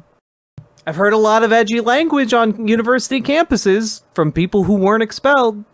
What did you want to say, bud? Say this. As I said earlier, this professor that I exposed who was teaching this class called The Problem of Whiteness, she filed 2 separate complaints to get me expelled, and my school did reject them. I don't know if that would have happened anywhere else, so I do have to commend my school for that. I know that seems insane, but I mean, things are crazy now. I will say it's not just about the administration, though. It's about how safe do the students feel. In fact, I think at my school and maybe at other schools, a lot more pressure now comes from the student, right? If you speak up, these students will dox you, they'll call you out, they'll try to cancel you, which is the most ironic thing, right? When a white student like me calls out an anti-white professor, I have the New York Times writing a hit piece about me, calling me a bully. I have CNN calling me a bully. How often do these BLM activists ruin people's lives? Never. Every day? But no. This is important. And this is important. These are sadists. And I mean, you're strong. Again, you're the guy who's pro whipping people is calling other people sadists. You got 50,000 followers. We have your back 100%. But this New York Times, the New York Times is threatened by a college kid. No offense. What are you, 19 or 20 years old, right? I mean, yeah, I'm 19. Yeah. You're 19 years old. The New York Times is threatened by a college kid who goes on a cable news segment and says, look at this. I mean, I want you to think about how sick these people are. They find joy in using their strength to crush people smaller than them, right? I mean, it's just a 19-year-old that goes on TV and says, oh, by the way, there's a class that's offered called The Problem with Whiteness. Well, what's the solution then? Like, I mean, if the problem is whiteness, what is the solution? Well, you know, if only someone would learn about the topic that you're talking about. You know, if they learned a little bit, they would know that, like, whiteness is like a social construct. Meaning that we can, like, change it by understanding, like, the concept of whiteness. Because, again, whiteness is it's constructed. Like, 100 years ago, like, Italians and, like, Irish people weren't considered white. You know? They would hang up signs in stores saying, like, no Irish allowed. And that shifted over time because it's a social construct. Meaning that we can change what that means and how exclusive whiteness is. We can, in fact, interrogate and, like, investigate whiteness as a concept and come to understand how it might affect the world. And that might, in turn, inform us about a lot of other things. See, like, there are still even some old school racists around, like 6.5 millimeter Grendel, who's saying Italians aren't white. Like, you know, there's still people around who will say that. So understand that, like, this is a category that, like, expands, contracts, because it's socially constructed. It's not a real thing in the same way, like, you're born in, like, America, you're an American. That's a real thing. But, like, whiteness, it's not really a thing. And I know that might be a hard concept for people to, like, wrap their heads around, but that's why there's an entire college course about whiteness. Because it's a complicated subject. It's a really complicated social construct. And by the way, when we say something is a social construct, that doesn't mean it's not real. It just means that it isn't locked in stone. We didn't find the concept of whiteness buried written on a tablet, buried in the desert. Like, we made it. Same way, like, we made money, and we all just agree that little pieces of paper have value. That's a social construct. And it's not just there. By the way, we have a whole professor watch list where we go through these elements one by one. And this is in corporate America. Remember, at Coca-Cola, they had an entire diatribe where they said, well, you know, the whiteness is the problem in America, and, you know, it's white culture and all this. Like, hold on a second, time out here. Like, what is, and you have to use the New York Times, not as if there's nothing going on in the world. We got UFOs, we got, you know, Mitch McConnell short-circuiting, we got dead chefs in Martha's Vineyard. Like, there's a lot of stories you could be investigating. No, the New York Times has to go write a hit piece about a 19-year-old college kid who committed the crime of noticing that there's anti-white curriculum being offered. Daniel, stay right there for another segment. I want to talk to you after the break. Jesus. Sakit and thank you for the 5 tier 1 subs. And yeah, it might be critical to teach some theory about race, perhaps. Indeed. God. All right, there is actually a part 2 here. I think that white people are committed to being villains in the aggregate, right? One, I think that white people viscerally fear. It's not that white people don't know, right, what they have done. They know. They fear that there is no other way to be human but the way in which they are human. The thing I want to say to you is we got to take these motherfuckers out. I could just see her dissertation. We got to take those out. So that's actually a... Why'd you stop the clip there? Why'd you stop the clip mid-sentence? Why'd you stop the clip mid-sentence? Rutgers professor. Tell us about the Yale example, because we're digging for that one. Yeah, so it was a Yale psychiatrist. It was a guest speaker. She spoke at Yale, and she told the audience, it was actually future doctor. These are future doctors she's speaking to. And she told them, I have fantasies of shooting white people in the head. If you Google it, you should find it. I believe Barry Weiss was the one who exposed it, actually. And, you know, as I said in that Fox Business interview, imagine you're a white person, you're in this audience, you're looking around, and everyone is nodding in agreement or not doing anything. And I spent probably a whole day trying to find, okay, did a single Yale student protest? Did a single one complain about it, say anything about it? I couldn't find anything. Now, of course, if you're some right-wing person, you go to Yale, you're going to have a whole protest. You're going to have people demanding the school kick you out. You go to Yale, you say, I want to murder white people. Oh, it's all fine. And again, these are future doctors. So just like that Rutgers professor, imagine the next, I don't know, AOC is in that audience. Just saying, wow, she has a really good point. You get the public office, you're going to start advocating for this stuff. I mean, it's, you know, it's scary. Yeah, you have a good point yeah, it is what it is. No, that's the way they're speaking. That's exactly right, Dan. And by the way, it's not an exaggeration, right? You say that, the media loses their mind. Like, okay, let's go a piece of evidence. Quote, I had fantasies of unloading a revolver into the head of any white person that got in my way, burying their body and wiping my bloody hands as I walked away relatively guiltless with a bounce in my step, like I did the world a favor. Continue, Dr. Keelani from Yale continues and says, trying to talk to people, white people, is a, quote, waste of breath. Dr. Keelani, a doctor at Yale University, said, quote, we are asking a demented, violent predator who thinks that they are a saint or a superhero to accept responsibility. Ain't gonna happen. They have 5 holes in their brain. Could you imagine if we talked about another race that way? I mean, yeah. And, you know, we can say, can you imagine? And I agree with that. But I think it's past the point of like whataboutism. I mean, this is sick. I mean, this is totally sick. And the right just needs to be honest about it. The conservative movement needs to just address it head on. This is white genocidal rhetoric. They can call me whatever they want, white, because I know I'm not. I know what's in my heart. And the fact that I go on Fox and I provide a clear-cut example and I say this is white genocide and then they delete the interview a week later, I mean, it's just... The university also didn't agree with this talk. So they didn't post the video of her talk. And then they released a statement explaining why.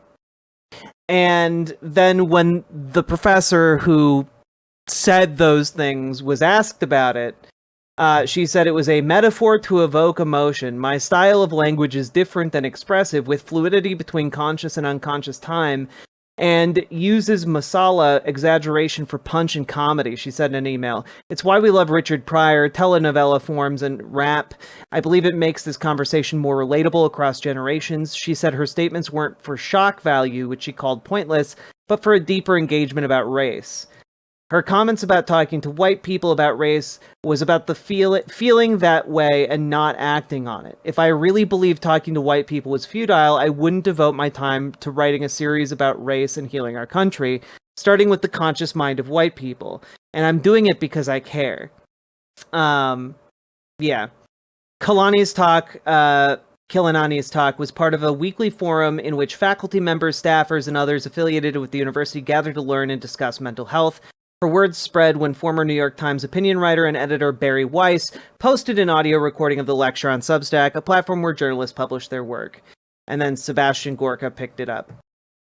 So this was supposed to be a relatively confined, conversation about mental health and engagement, and it escaped containment, essentially. Now, do I think it was in bad taste? Yeah.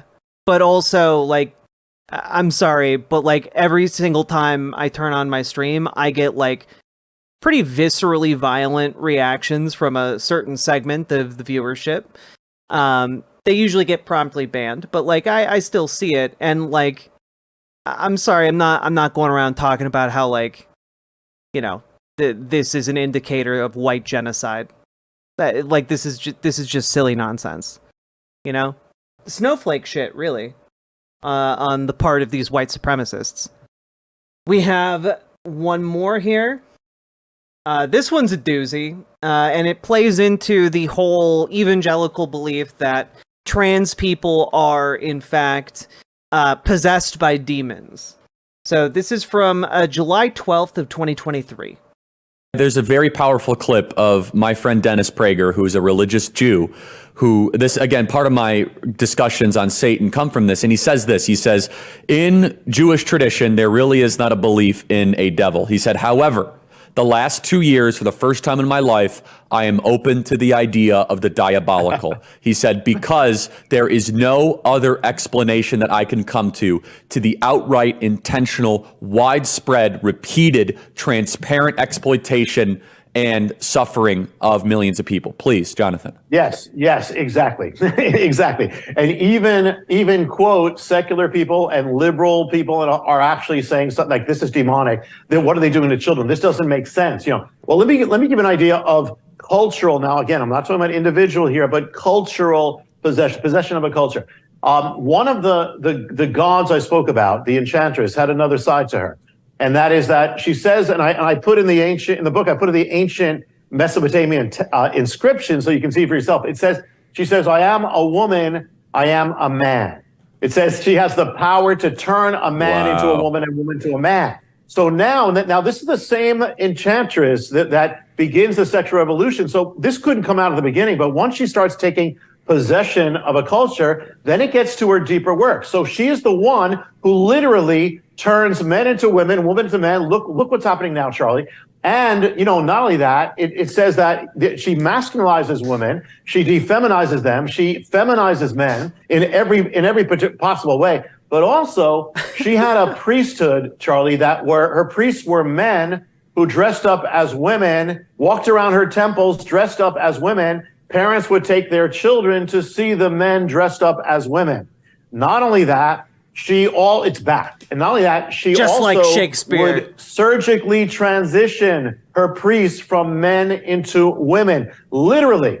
So that when you see this, when you turn away from God, it all comes back. And so when you look at it, listen, people, again, who are not even believers will look at this and say, what would possess an adult to do this to a child, to mutilate a child? Well, this would possess them. And the other thing is that we're watching this, back then, remember, Jesus said they come back worse. So back then, she possessed a priesthood. Now she's seeking to possess an entire generation. And not only that, Charlie, but one of the things was, she was in charge of parades. Her parades were basically men parading in the city streets and women parading dressed as the other sex. The goddess of parades? She had 1 month of the year where she particularly possessed a culture. You know what it was? It was the month of June. Saint Jerome actually identifies it. And she's called the god of pride, so it's Pride Month. This is not none of this is really. So what is the citation for all this? I'm not going to ask you privately. I'm just blown away. Yeah. Well. Oh my God. Yeah.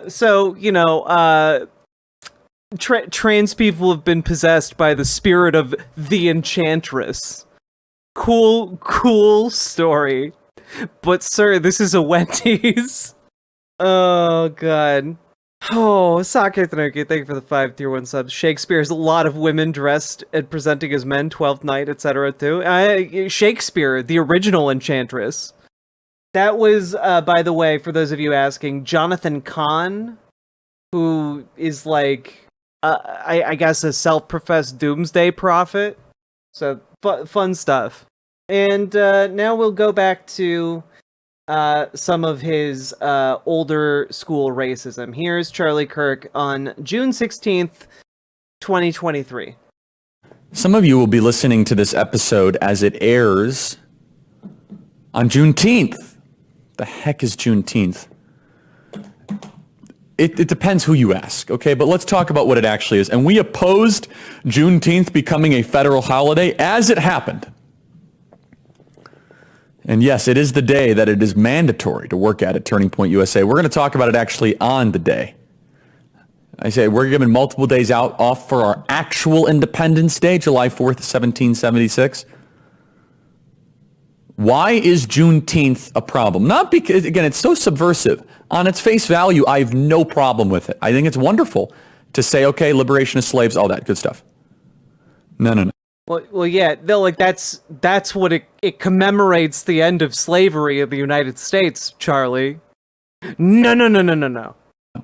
The issue is that the entire point of it, as per postmodernists do and deconstructionists, is to subvert July 4th. That has always been the agenda. That there is a Black Independence Day and a national Independence Day, the same way that they have a black national anthem that plays? No, it's not. One celebrates the beginning of the country, the other celebrates the end of slavery. They're two different they're in two different months. Before NFL games, they have black-only dormitories and black-only math classes. It is a neo-segregationist federal holiday. It's a national holiday. Everyone gets to celebrate it. They're so tricky, aren't they? Because they say, oh, Charlie, you can... White people can also celebrate the end of slavery. It was a terrible thing.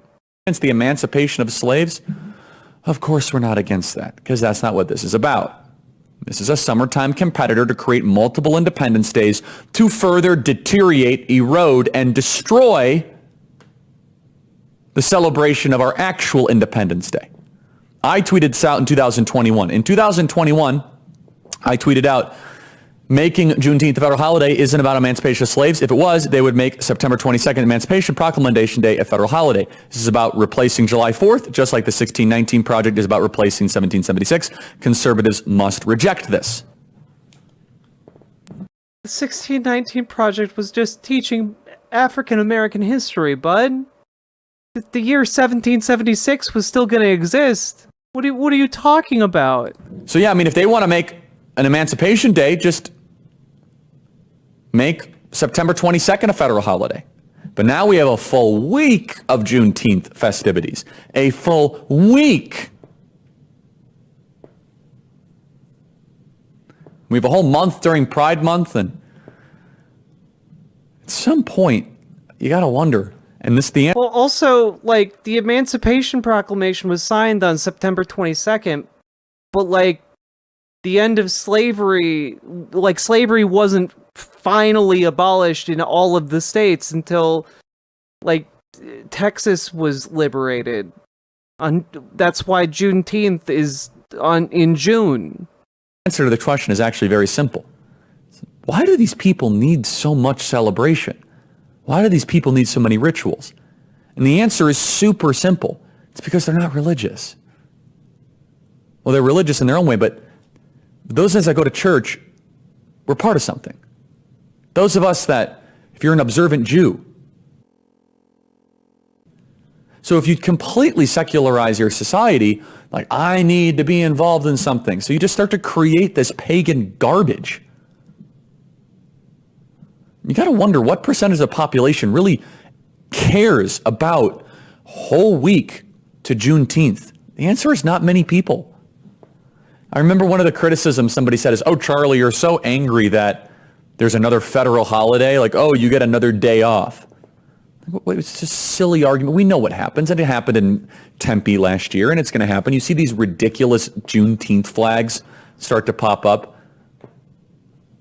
What are you talking about? They held this a week early because they know it doesn't compete with July 4th.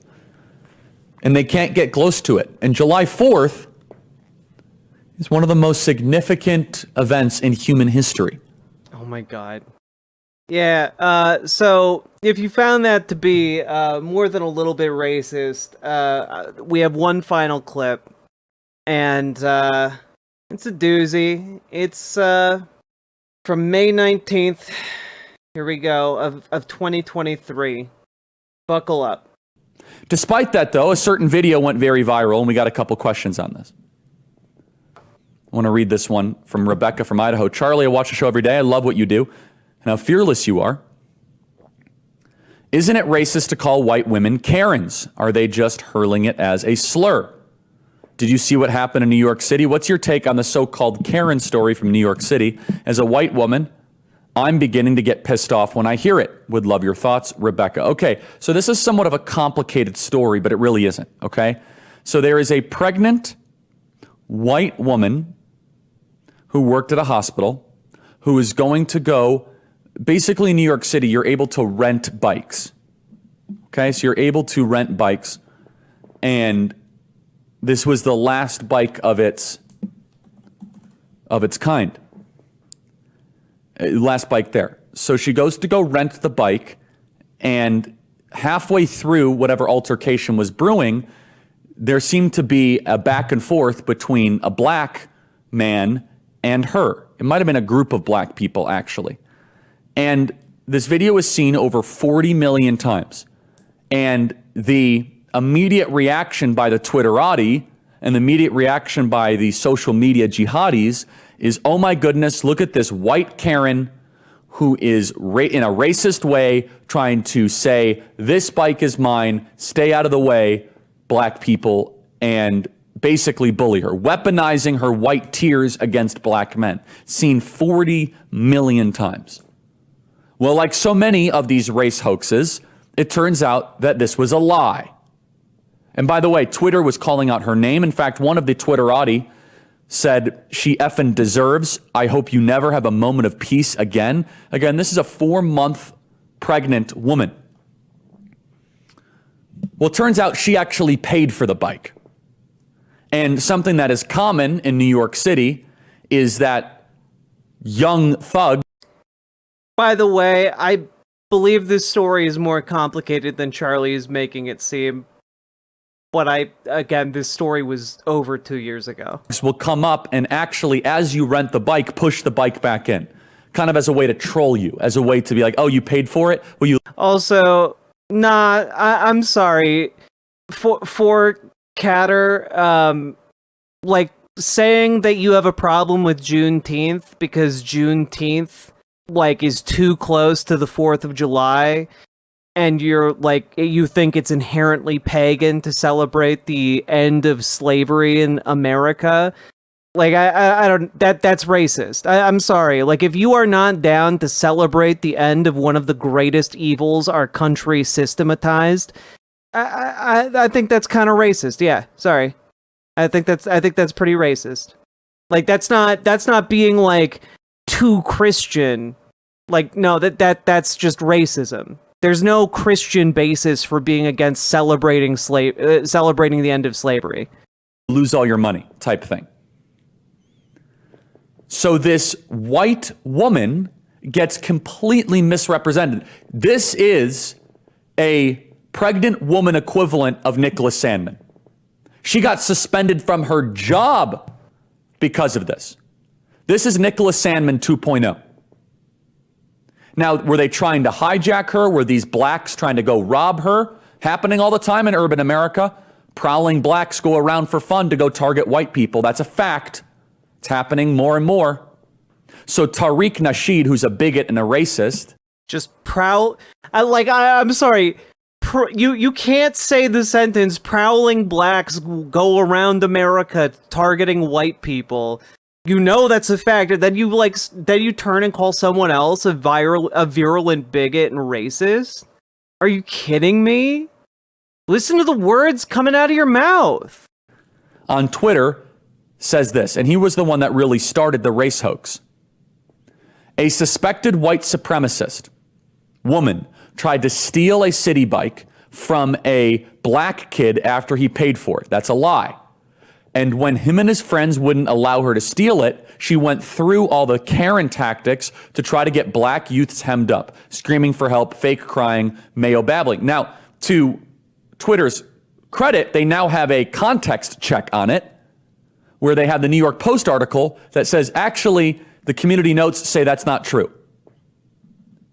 Her lawyer is coming out and saying, no, she actually paid for it, and it's the black youth that was coming to either steal it, rob her, or harm her, harass her, which, of course, we now see a pattern of blacks prowling the streets going to go harass whites. It's happening in Chicago, happens all the time. And they feel as if they're untouchable, right? Look what happened in New York City at the subway.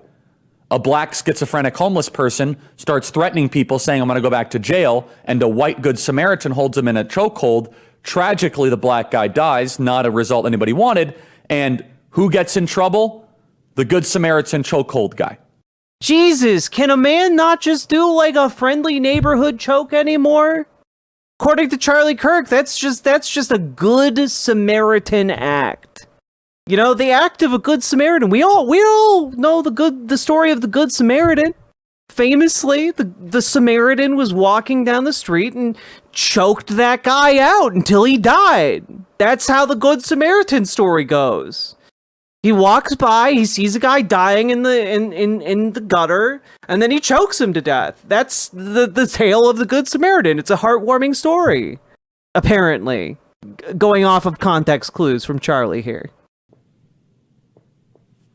But now this Tariq guy better be careful, this Tariq Nasheed. I will happily help finance this lawsuit. This guy is the scum of the earth.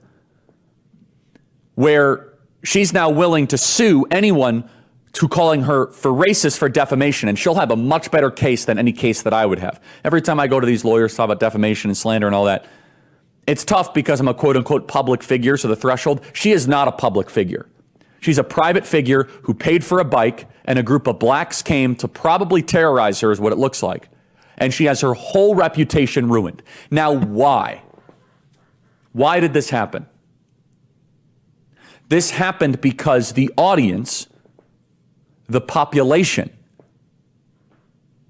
you have been conditioned into social justice warrior simulation theory that anytime you see a confrontation, anytime you see let's just say a quarrel, anytime you see an argument, anytime you see something between a white person and a black person, you have been trained, you have been conditioned to believe that it's the white person that is terrorizing the black person. If you thought this video was really what the media told you, do you know that more than 600, is that stat real, Blake? Come on.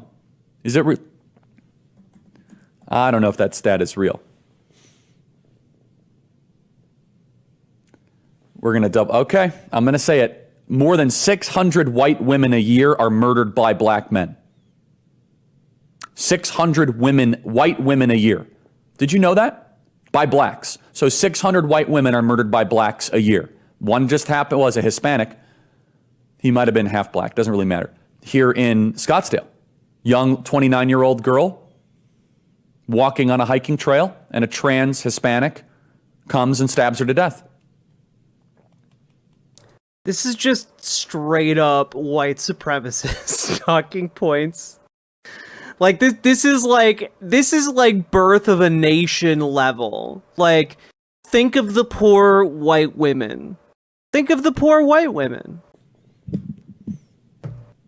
So she had every right to speak out against it. And they're using this slur. And I've never liked the slur of quote unquote Karen. Now, don't get me wrong. White liberal women, not exactly my favorite group in America. They can be very nasty, especially the Upper East Side types, wine moms, Highland Park, not a fan. They're very nasty towards me.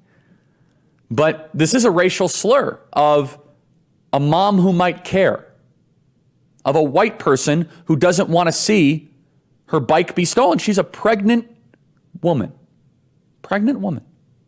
And she's trying to rent a bike. The viral clip painted the villains as the victims. They want to get to a place where whites can't defend themselves. Jesus. Like on the New York subway, if the homeless person would have been a schizophrenic white veteran and a black person would have put them in a chokehold, AOC would have said that person is a hero. They are conditioned to believe white bad, black good, white bad, black good. Our own tribal training plays out in how we analyze this footage. And the same thing, by the way, happened in the Covington Catholic kid situation with Nicholas Sandmann. As soon as you saw Nicholas Sandmann, remember the response from the media with Nicholas Sandmann? Look at that smug, arrogant look. Look at the way he's viewing he's smugly, condescendingly looking at the Native American. When in reality, Native American, whatever, was literally a professional agitator, in his face, and Nicholas Sandmann was just standing there. And if you dared to think anything different, you had to push back against the mass media psyop. And the psyop is really clear. That whites are the ones that are actually walking the streets terrorizing blacks. No, that's not true at all. The Karen slur is attacking white women who believe in being treated respectfully, who want to live in a nice society, and recognize that even when white liberal women are awful, They're trying to get us to accept disgusting behavior by exploiting our distaste for a subtype of white liberal woman. And they also just want to start a race war. The left would love to see a race war. The summer of 2020 was the and also a race war. Like it's a fucking afterthought going through the Taco Bell drive-thru. I'll take a beefy 5-layer, and like some of the nacho fries and a cheesy roll and a race war. Beginning stages of what they wanted to try to see create. Make that a Diablo race war? You got that volcano Karen race emailed war? us. She said, Charlie, it's time for the Karen name calling to stop. I cringe when someone asks me for my name. That's sad. You did nothing wrong. It's like a mass discrimination. Could you imagine if we did that? And we should not do this, by the way. Let me just be very clear. We should not do this. We should not be like, well, you're acting like a Trayvon. Could you imagine? Don't do that. That's bad. Could you imagine the stereotyping? That's the equivalent. Oh, you're a Shaniqua. Yeah. This famously doesn't happen. Oh, wait, it does? Racists and white supremacists do this, like, literally all the time? Can't do that. You know, if that makes you cringe, that's exactly what they're doing with the name Karen. Exactly what they're doing. They are mislabeling an entire racial group for something they did not do to try to create a prejudice. Could you imagine? Do we need to resuscitate Ryan? Is he on the ground?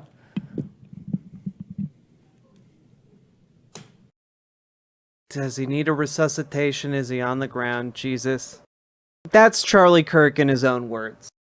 You know, it took us a long time, but that's Charlie Kirk in his own words, folks. And I hope that this was valuable in some way. But when we are talking about who this man was, and when people ask you, oh, I've never seen anything that he said that was bad, because somehow they got siloed into a place where the only thing they saw from him was milquetoast motivational speaking and like evangelical youth pastoring. And maybe they're not super politically plugged in, so they're not picking up the dog whistles he's laying down. I feel like you could show them some of these. You know, I feel like some of these might actually break through to folks who don't understand the kinds of things this man advocated for or stood for or did. And I think more people should know that. More people should know what he stood for. Because there is a certain degree of valorizing in the media right now that is trying to make him into something that he was not. So we're morally obligated to actively mourn the loss of Charlie Kirk? No. I feel like you should be able to arrive at correct conclusion, which is that you owe no one your tears. But I want people to remember him accurately. I don't want people walking around thinking, oh, this is just like a super cuddly bear of a man who just loved his kids and, like, you know, put his pants on one leg at a time, just like any one of us. Like, this man got up every day to spread hatred, division, and discord. That was his job. I want people to understand who he was. And that's why I put all that together and talked about this for 4 hours straight. Because I think it's that important. And I don't know, hopefully if you meet someone and they don't understand who this man was or what he stood for, you can show them some of these. Or I'll link all of them in the description of this video, every single clip that I used. And you can even show them just each individual clip if you want, and don't want to show them this long slog of a video. So, I saw comments as we were going through that man, this was even worse than I thought he was. And yeah, he's pretty bad. And they're trying to make him a national figure. The liberal mainstream media establishment is complicit with this martyrdom that is unfolding before us. And like, the lionizing is disgusting to me. Just disgusting. I think that about sums up everything I have to say on this particular segment. I know this involved a lot of mental damage for a lot of folks. If you stuck through the entire thing, good on ya. And remember to like, comment, and subscribe. Dude, click the buttons. Do the things to help the show. Consider dropping those subs, donos, memberships, super chats, etc. And thank y'all for watching this long thing. Riverboat deck is going to town. All the viewers gather round. Twitch and YouTube is where she streams. All that content is bursting the seams. Politics, dating, plenty more. Her sense of fashion you'll adore. So grab your stuff and